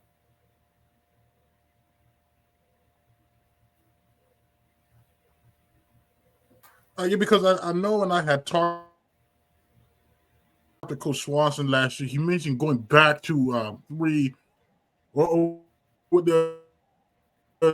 3-man front was not effective for us. We had to go to a 4-man front towards the end of that season. So I know there was some concern, but I think when we saw you all defensively not allow a score for the first five quarters of the season, and then obviously holding a high-powered Central Missouri offense to no points in the first quarter. I think you all had between like 3 and 5 sacks in that football game. You forced some turnovers. Defensively, what did that fast start do for you all confidence-wise? Pitching a shutout in the opener and then kind of stifling, I guess, the best one really can against a high-powered offense like Central Missouri, hold them scoreless, get multiple sacks. I think a lot of it as coaches, we've seen the defense work, and Coach Swanson says this all the time. He's like, it doesn't matter the scheme, right? Like, you're going to see a team win a national championship in a 4-2-5, a 3-3-5, a 4-3, a 3-4. It doesn't matter. Like, at all levels, guys are going to win in all different types of schemes. It's how you buy into that scheme and how you implement that scheme, right? So I think our start of the year and our guys seeing, like, because at the time I believe UCM was number 2 in the country. We beat them, and then our guys are like, oh, wow, like we could do this, right? And I think that just gave us a tremendous boost of confidence defensively to say, all right, like, not saying that the guys weren't bought into what we were doing, because I think they were, and that's the reason why we go out and start the way we started and end up beating UCM in week 2. But I think it was one of those where those guys, like, wholeheartedly just jumped in, like, all right, whatever we say, whatever you guys say, we're doing it. And we're going to do it to the best of our ability. We're not going to hold back anything. We're not going to tiptoe. We're not going to test the waters. We're just going to dive right in. And we're going to see what we could accomplish. So that allowed me and Coach Swanson to really open up and try to figure out, okay, how can we adjust this coverage to take advantage of this team? What new blitz can we develop to attack their passing scheme? What can we do in our run fits? And it really allowed us to be creative week in and week out to put the best product on the field that we could.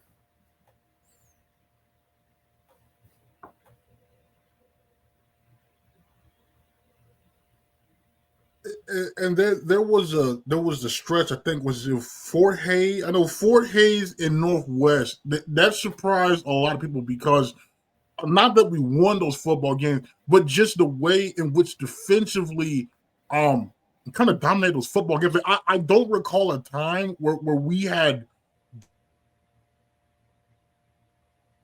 dominated Fort Hays on that side of the ball. Probably at a time covering. It's about just the level of play. Kind of talk about, like, how you all established that level of execution, of accountability, of buy-in. Like, how are you all as coaches able to do that? I think me and Coach Swanson and the defensive staff, for the most part, we were all new. So we kind of all came in with the mindset of, like, there was no last year for us. We didn't know. We knew, but, like, we weren't there, right? We didn't know how bad, or we couldn't feel how bad it felt to lose to Fort Hays the year before. So we kind of jumped into it with the same mindset of, hey, this is another week. We're 0-0. Let's go put our best foot forward. Let's do this. Da da da da da. There was a couple weeks during the season last year that the players took over, and that was one of them. That was one of them where, like, the players were like, nah, man, I remember that feeling at Fort Hays in the 23 season. You know what I'm saying? And I remember how it felt losing that game. And so, like, that was a personal game for a lot of those players to come out and be aggressive and be dominant. And I think that game, it showed a little bit, especially offensively. They exploded offensively, which they did a handful of games last year. But they exploded. And then defensively, like, our guys were just extremely aggressive, and they played with a chip on their shoulder, and it was personal. So yeah, they really showed up. And I would love to say, you know what I'm saying, Coach Swanson and I developed some type of crazy game plan but those guys took what we put on the board, and they went crazy with it. So they definitely played with that game with the chip on their shoulder.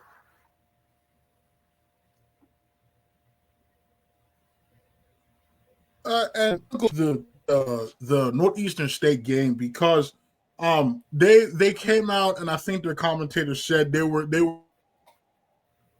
like coming out in formation and showing things that had shown us season. And it was bad in the first half, but the second half we were able to get multiple stops. You forced some turnover there, and then obviously you had the movements that you all made in the second half of that Northeastern State game that helped you all pull out that win. Man, hats off to NSU. They had a good game plan coming in. I think they came off of a bye, so they had a little more time to kind of develop some things and change some things up to catch us off guard. So hats off to them. They played a really good football game. They got some good players out there. So that was a battle, man. Like that was another one of those exciting games that kind of goes down in like your coaching memory of like, wow, like we came back and won that. But it was that first half, it just felt like nothing could go right. You know what I'm saying? Like we just felt like we kept tripping ourselves and they would capitalize. We would make a mistake. They'd have a big play. We'd give up a trick play. They'd score, or we would have a third down stop. They would convert on fourth. It just seemed like we couldn't put back-to-back plays together to be successful.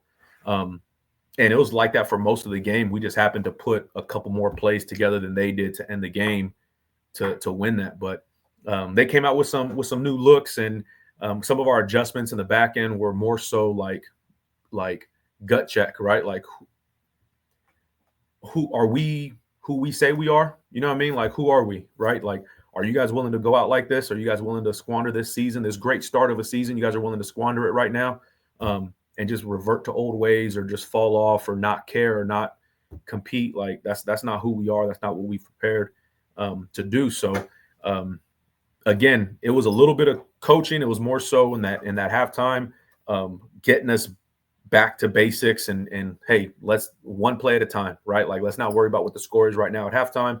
Let's say it's 0-0, and let's just go put one play after another back to back and let something happen.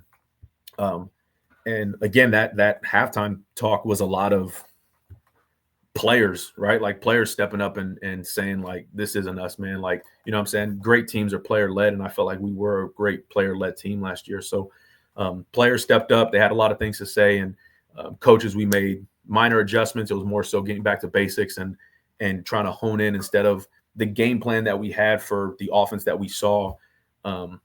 We were more so like, all right, let's get back to basics. Let's defend what they're putting in front of us, and let's play fast and physical.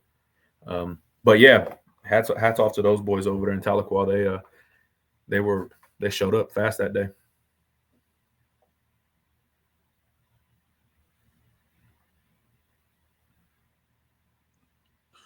And then I want to go to the Missouri Western game because the weather delay, I felt like before the weather delay, it was going as we were hoping that it would go, given the conditions. And then you give Missouri Western credit after the weather delay. They came out there strong. But I want to ask about the David Williams play when he forced that fumble on that third down scramble that knocked the ball loose. I had asked David, did he think they were going to throw the flag? Did you also think that there was going to be a flag for targeting at that point? Oh yeah, man. Like, so D Will, that's my guy, man. So D Will, I tell him before every game, like, hey man, I'm giving you permission to go crash out. Like, go ahead and go crash out. As long as it doesn't give us any fouls and you're not hurting the team, go crash out, go have fun, go play. He's a wild horse. You got to let him run sometimes, right? And that was one of those times where I'm glad he ran, because D Will probably broke 3 rules in that play. So it was one of those plays where it's like, oh no, D Will did the wrong thing. Yes, D Will made a play, right? Like it was one of those situations where we tell our guys, if the quarterback scrambles and you're in man coverage, you don't come out of coverage to tackle the quarterback, like you, because as soon as you come off your man, he's going to dump it to your man, and it's a big play. So we call it a plaster drill. Like if the quarterback scrambles, you better plaster to your responsibility. Well, as soon as that quarterback broke the pocket, D Will left his man deep down the middle of the field and took off to go hit this quarterback. And I'm glad he did, because if he doesn't, quarterback runs, steps out of bounds, gets a first down, game's over. But because D. Will had permission to crash out, he crashed out in the best way for us, and allowed us it gave us an opportunity to win that game. But as soon as it happened, we're excited because we see the ball fumble backwards in the booth. We're going crazy because we know we're going to get an opportunity, but then we see the flags and it's right on their sideline. Everybody's on their sidelines pointing, complaining, yelling at the ref that there should be a flag. I see D. Will jogging like back to the middle of the field because I'm like, well, he knows he did something wrong. So, well, that's it. And they wave the flag, they pick it up, no targeting. And I'm like, all right, boys, you guys giving us a chance. They gave us a chance, and everybody else took care of business.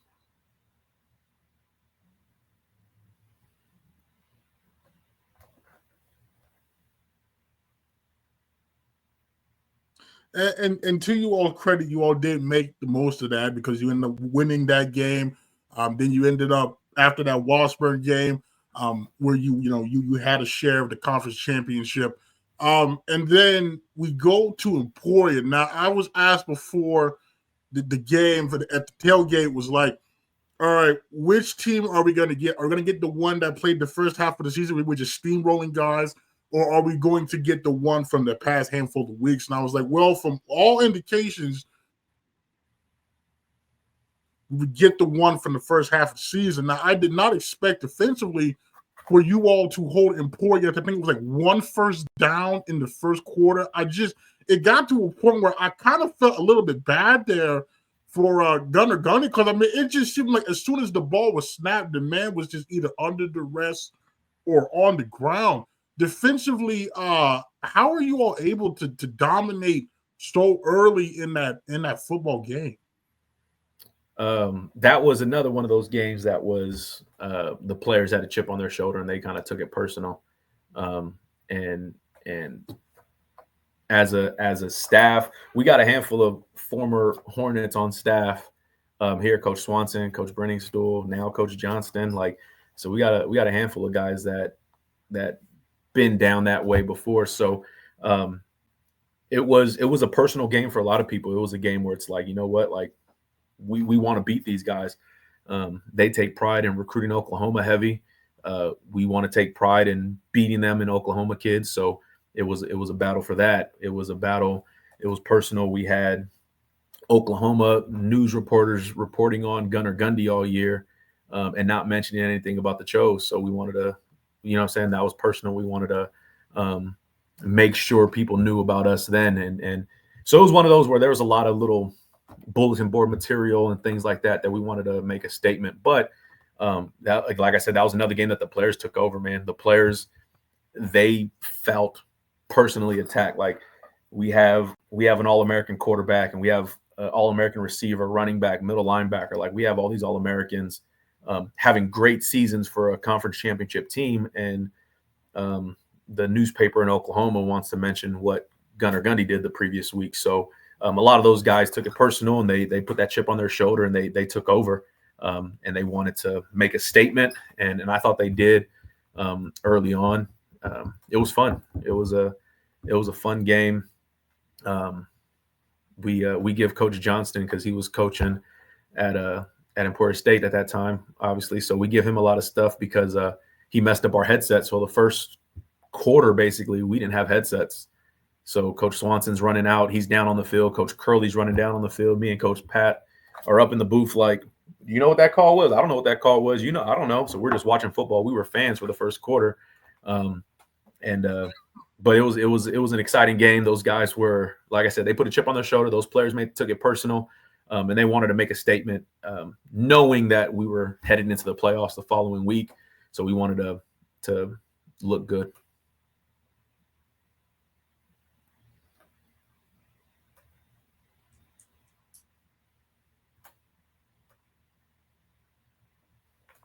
And for you now, because I know winning championships is just a par for the course, but for a lot of your players, this was the first time they had experienced a championship in any shape and form.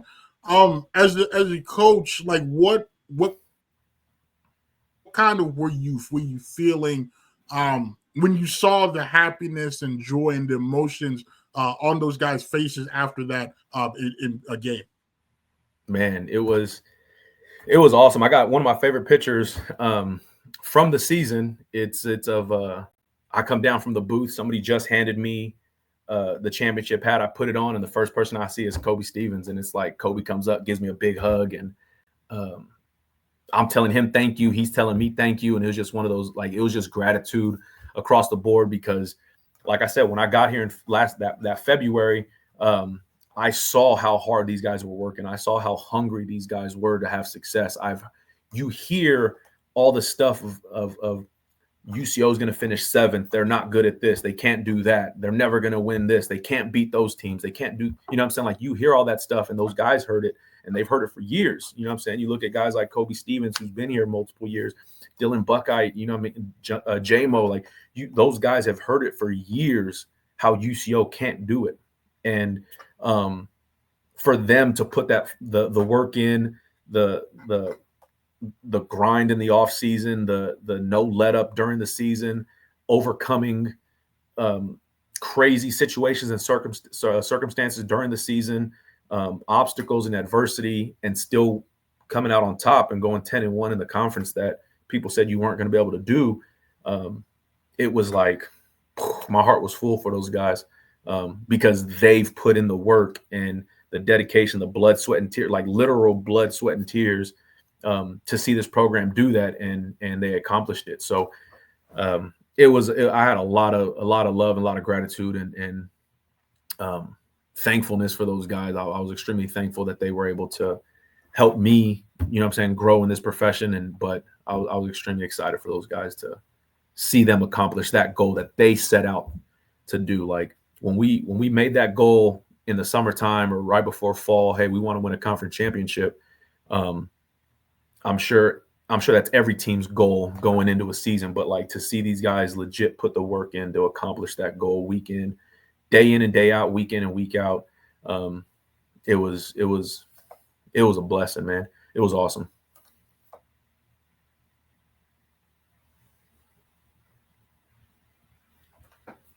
And the playoff win against Washita, obviously you all had that great fourth down stop. And I asked Jack in the post game, it's like, how is a defense that's kind of overlooked, because as you mentioned before, the offense was just historically good this year. I said, how do you keep, answering the bell time and time again when being called upon? And I think he just mentioned, like, again, they just didn't want to be the weakest link, where it's like those game clinching plays, those game winning plays. What does that mean to you all as a unit, knowing that even if the numbers, which it's just skewed because of the offense, doesn't show that you all are a top-notch defense, that you all were able to hold in those situations? Yeah, no, it gives it's like a tip of the cap to the guys out there on the field. Like I used to hate the term bend don't break defense. It's like, I don't want to bend at all. Like, I want to snuff everybody out. Like, I want to win everything 100-0.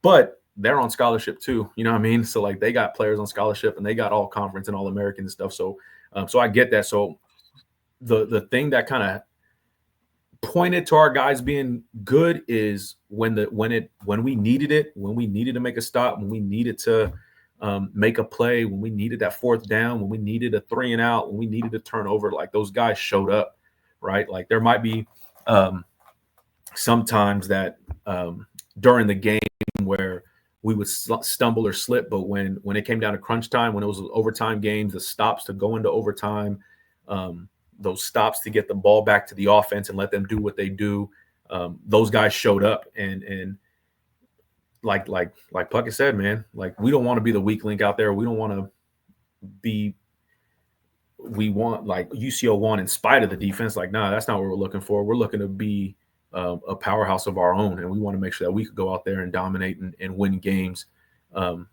because defensively we were good. And we had plenty of instances and stints of doing that during the season and situations where we look dominant. We just got to make sure that it's more consistent. Like I said, we got to be able to put plays back to back more consistently. We got to be able to put quarters back to back more consistently. We got to be able to put games back to back more consistently to prove that we are that dominant defense that we know we can be.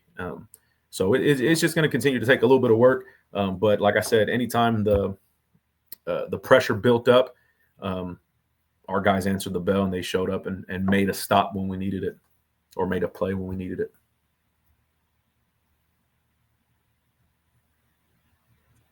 And that work, I'm guessing, probably continued into this past spring. As a defensive unit, because I know you all lost some guys to graduation.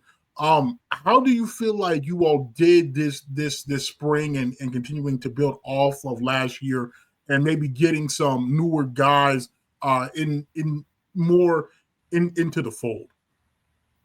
Yeah, no, it was one thing that I think we have a really good thing here is a culture. I think we have a great culture here at UCO. Coach AD paints a great picture of where we're looking to go and what we're looking to do. And like I said, all the coaches top down just kind of follow it.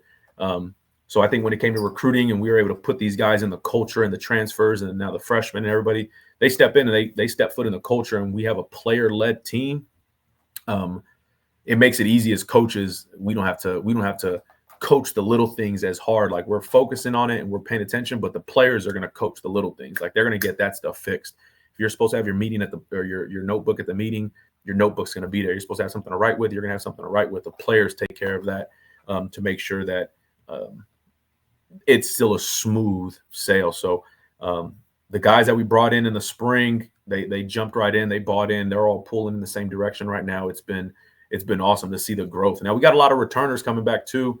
A lot of guys with playing experience, some guys that may have gotten overlooked in our opinion, but now they're here with a bigger chip on their shoulder and they're hungrier. We got some transfers coming in. One thing that I love is we've been able to create competition, inter squad competition with this recruiting class. We got a multitude of, like, we could go 3 deep in some positions and flip a coin and be like, well, he's going to start, or he's going to start, or he's going to start, or they could all play and rotate. So it's been great to create that inter squad competition and let the cream rise to the top. It's just bringing out the best version of each player day in and day out. So I thought the coaches did a really good job of recruiting, building back up their position, and it's not a rebuild or anything like that. Like, we're trying to reload and keep going, keep riding this steam, and now we got to go defend. But we're not going to think of it as a defense. Like, we want to be the aggressor any chance we get.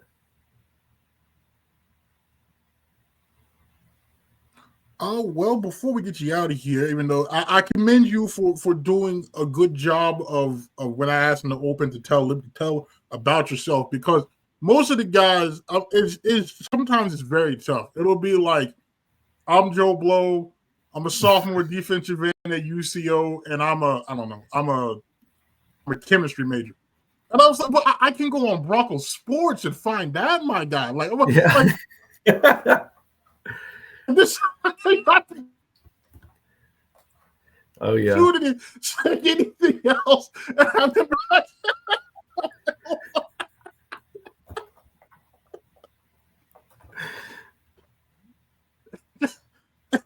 I got you.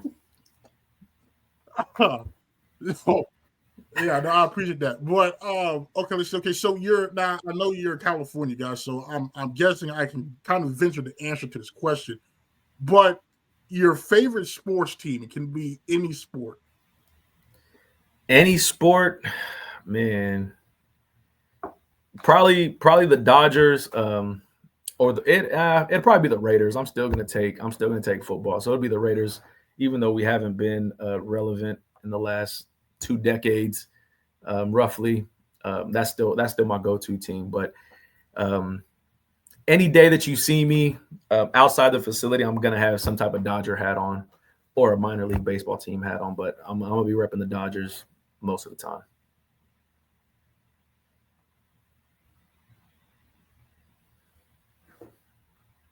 Okay. Now, do you think Pete Carroll can turn the Raiders around? Man, I don't know. I hope so.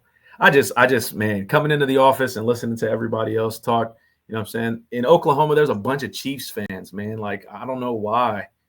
All these Chiefs, it's either you're a Chiefs fan or a Cowboys fan, and I'm tired of hearing it from either one of them. So yeah, I hope Pete Carroll can come around and turn something around. Get a ball to Ashton Genty, let him run a little bit. I don't know, man. We got to figure something out.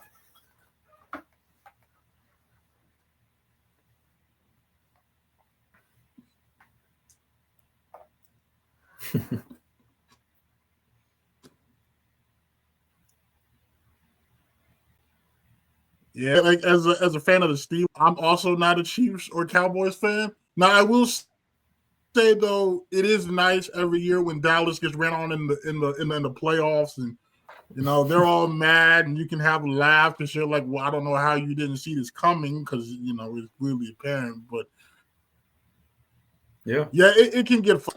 Yeah, no, and for you it's worse because you're a Raiders fan, so I mean, man, it'd be one thing if the Chiefs weren't good, but golly, bro, like they win all the time. You know what I'm saying? Or they're in the Super Bowl, or they're doing Patrick Mahomes this, and it's like, all right, man. So I'm just happy the Raiders have been fortunate enough to beat the Chiefs. You know what I'm saying, during the regular season a couple times. So like I hold on to that as long as I could. So anytime the Raiders beat the Chiefs, if somebody says something, I'm like, remember when we beat y'all this season? You can't say nothing to me. So it is what it is, man.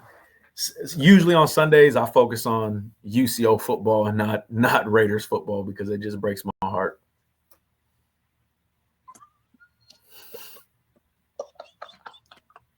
Oh, no, that's bad. Oh, that's bad. Oh, okay, your favorite hobby outside of football? Ooh, man, everything I feel is football based. Anything with my family, man. Anything with the kids. If it's not with the kids, then probably playing the PlayStation. I probably jump on and play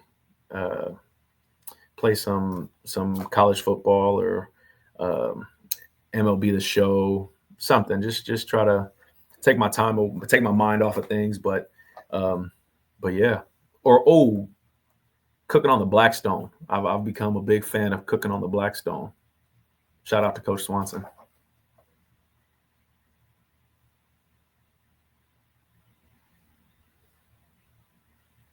Okay. Now this was now because I'm glad that you listed your system of choice. Now I know the team, I think the vast majority are PlayStation guys. So for you, why are you team PlayStation over Xbox and PC? Man, I'm old. You know what I mean? Like I'm the old head on staff, so I've been rocking with PlayStation since the first PlayStation. So when that first PlayStation came out and I got it, I've been a PlayStation guy ever since. My little brother was an Xbox guy for a while. I think he still plays his Xbox, but that big clunky controller, like I just couldn't do it. So, and I'm not good enough at gaming to jump to a PC. Like I ain't even gonna try that. So yeah. So I would stick with my little PlayStation. I think I had a PlayStation 3 up until like I used to have the PlayStation 3 in the office at Gannon, like during the summertime or during our downtime in the spring. And I had NCAA 14 out there, and I was whooping up on people on NCAA 14 until the new one came out. But yeah, man, I've always been a PlayStation guy. Don't know why. I just got it, stuck with it, and just kept riding.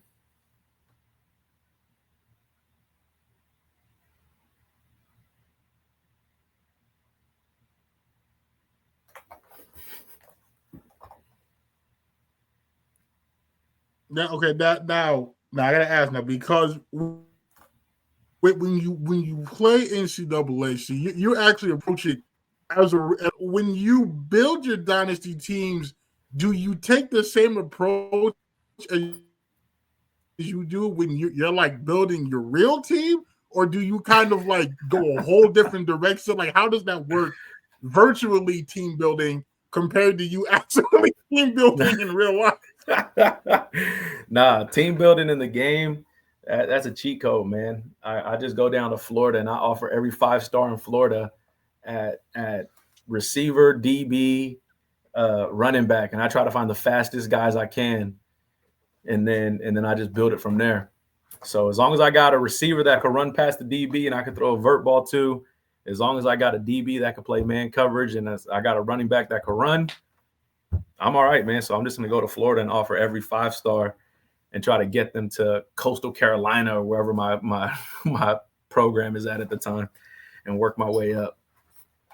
Oh yeah, so I just spam recruit Florida athletes. I know all my California guys are going to say something, but man, no, that's tough. Now, in the game, speed kills.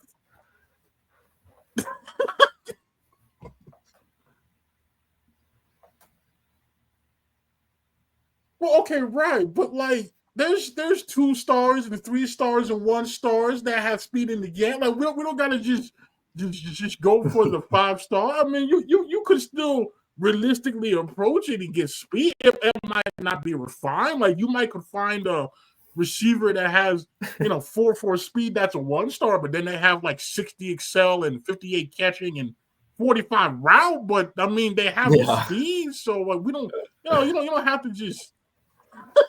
Nah, I'll start with the 5 stars and just work my way down. It's got to say deep threat next to their name. I'm gonna do all the deep threats. Let them run by DBs, and then we'll work to other states. But I'm gonna start there.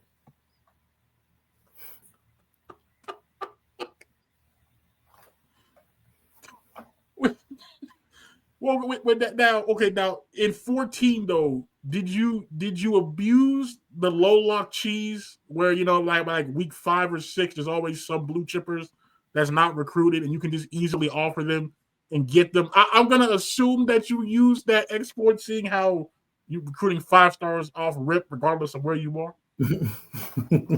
Yeah, man. No, in 14 I was more so. I don't even remember. It's been a while since I played it now. It's just chilling in my garage. But yeah, nah, I'm trying to do the offer and they immediately commit. I'm trying to take those ones.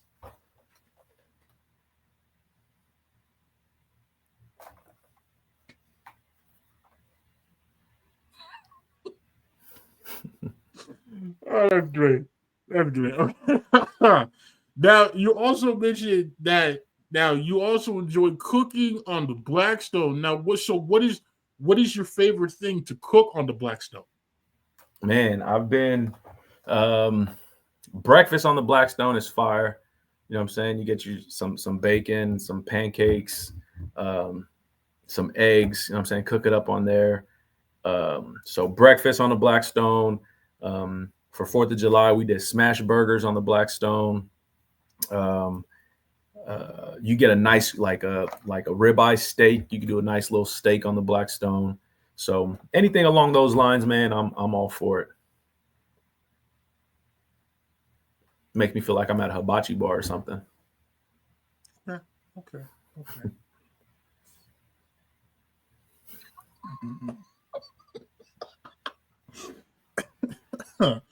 Okay, let's see. Okay, your favorite TV show. Oof. Like all time or right now?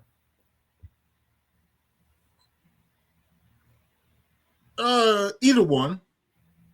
Right, I'll go right now because I can't think of something for all time. Like I don't know, probably just ESPN. But I was just a football nerd, sports nerd. But right now, me and my wife we really enjoy Severance. I think it's on Apple TV. Severance is a good show. Okay. Let's see. Okay, your favorite musical artist. Of all time, I'll probably have to go Lil Wayne for real. Probably Lil Wayne. Kendrick is up there. I love K. Dot. Let me see. Tupac, can't go wrong with Tupac. But of all time, number one, probably say Lil Wayne. Okay, now I feel obligated to ask, did you listen to the new Lil Wayne album at all? Did you if you did, what were your thoughts? It's been dragged through.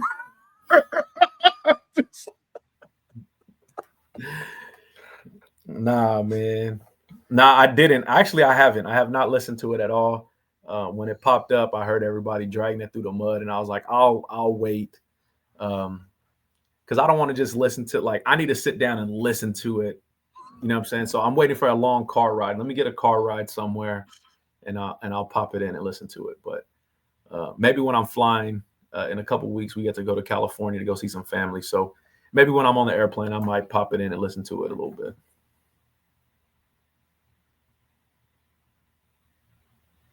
Okay.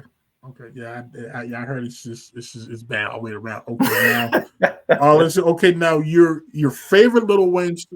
That's what everybody I know that listened to it just said it's bad. If this is the best he can do, he needs to retire. It just was not. I only know one person that said it wasn't bad.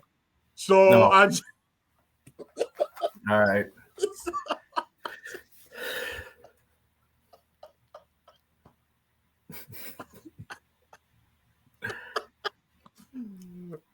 Right now, your favorite Lil Wayne song. One of my favorite Lil Wayne songs is probably from the Carter, the first Carter, Birdman Jr. Birdman Jr. is fire to me.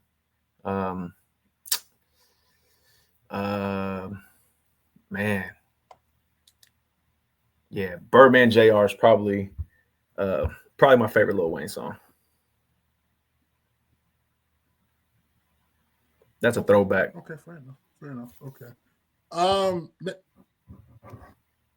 Yeah, because when I think of that one, I think it was Go DJ on that. I just remember that from like Midnight Club. So Birdman Jr. was on the first Carter. Go DJ. Oh yeah, that might have been the first Carter. Yep. So yeah, so Carter 1. That's when I was in junior college, man. So that's when I first got introduced. I remember that from Midnight Club. Yep.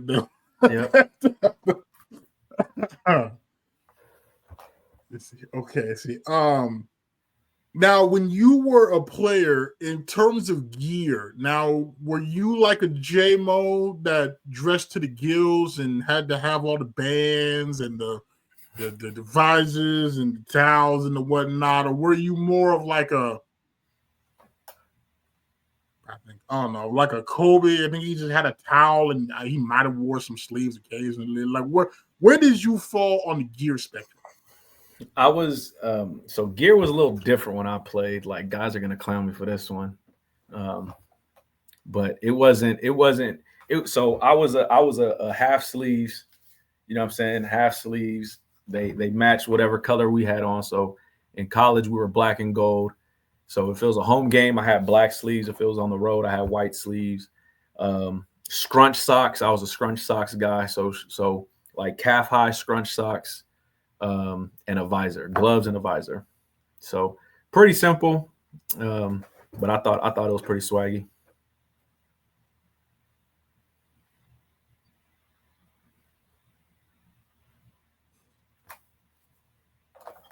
Okay, fair enough. I mean, I felt like times were different though too. So like, I don't recall really even just watching football. I don't recall it being like more than that. Like, I felt like that just was the thing. Like, you'd have a towel, gloves, sleeves, maybe a band or two, but like I don't feel like it was as it is now, where guys got like armbands and calf bands and wristbands, and it's just a couple like maybe an elbow band, some spat, some tape spat.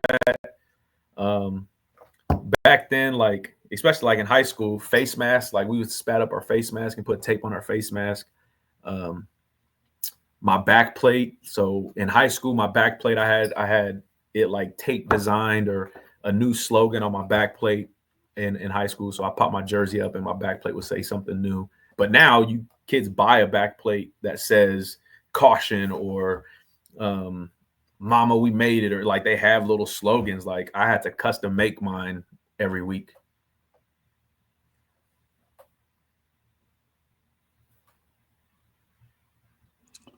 So, okay, now do you have any pregame routines or rituals that you normally do?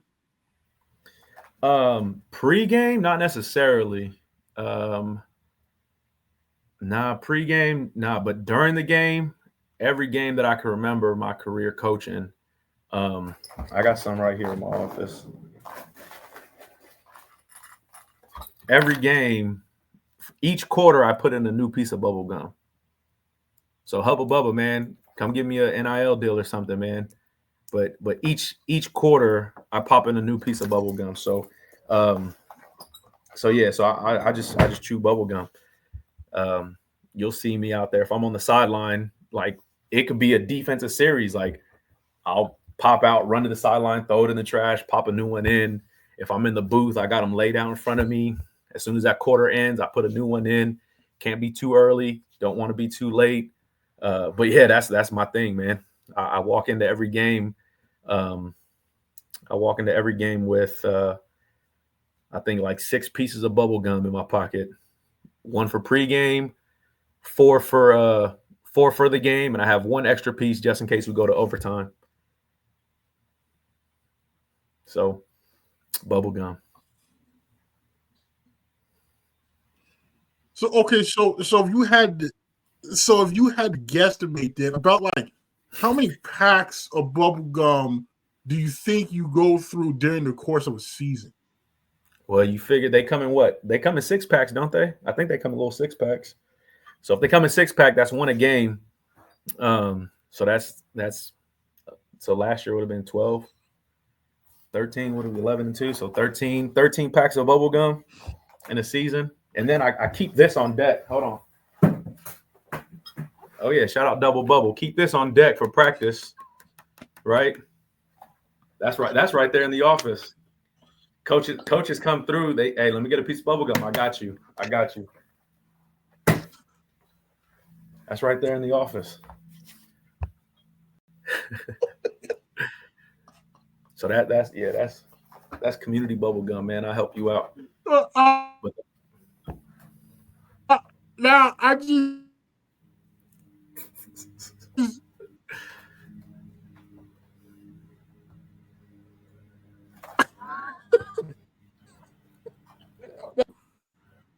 chewing that much gum could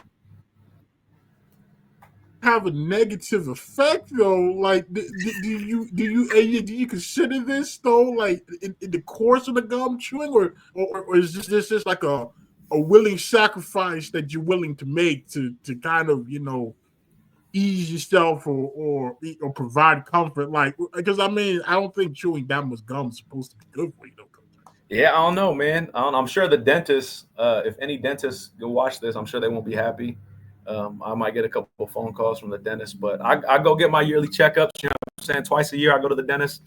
They say my teeth are solid right now, so we'll keep it pushing. We'll make it work.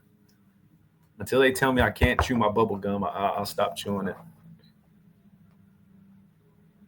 But no, it's been that's now, been my say my they reach. did ever come to you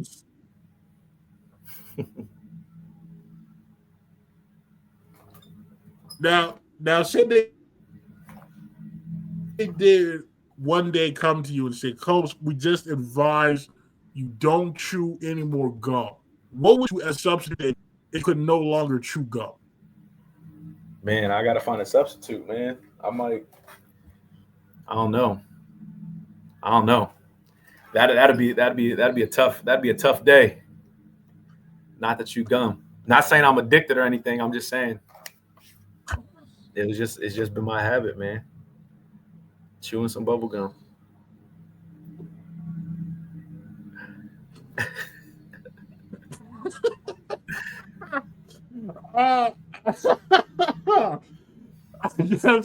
I guess my final question for you would be what could UCO fans expect to see from you and Coach Swanson's defensive unit this upcoming season?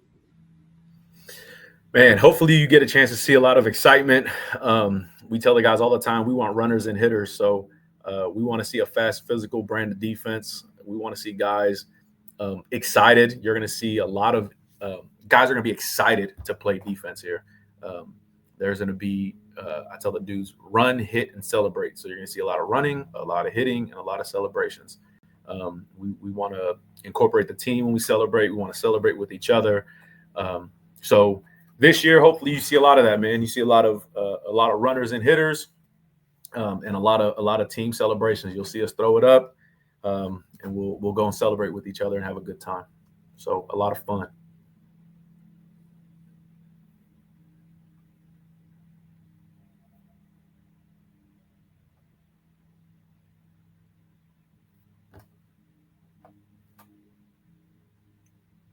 Well, Coach, I appreciate you taking time to come on and talk to me, and I'm wishing you the best of luck the rest of this off season into fall camp. And any time you want to come back on, you're more than welcome to. Oh, nah, man. I appreciate the time. Thank you for having me on. I'd love to be back, man. It was fun chopping it up with you. Yeah, just say when. But roll Chos, man.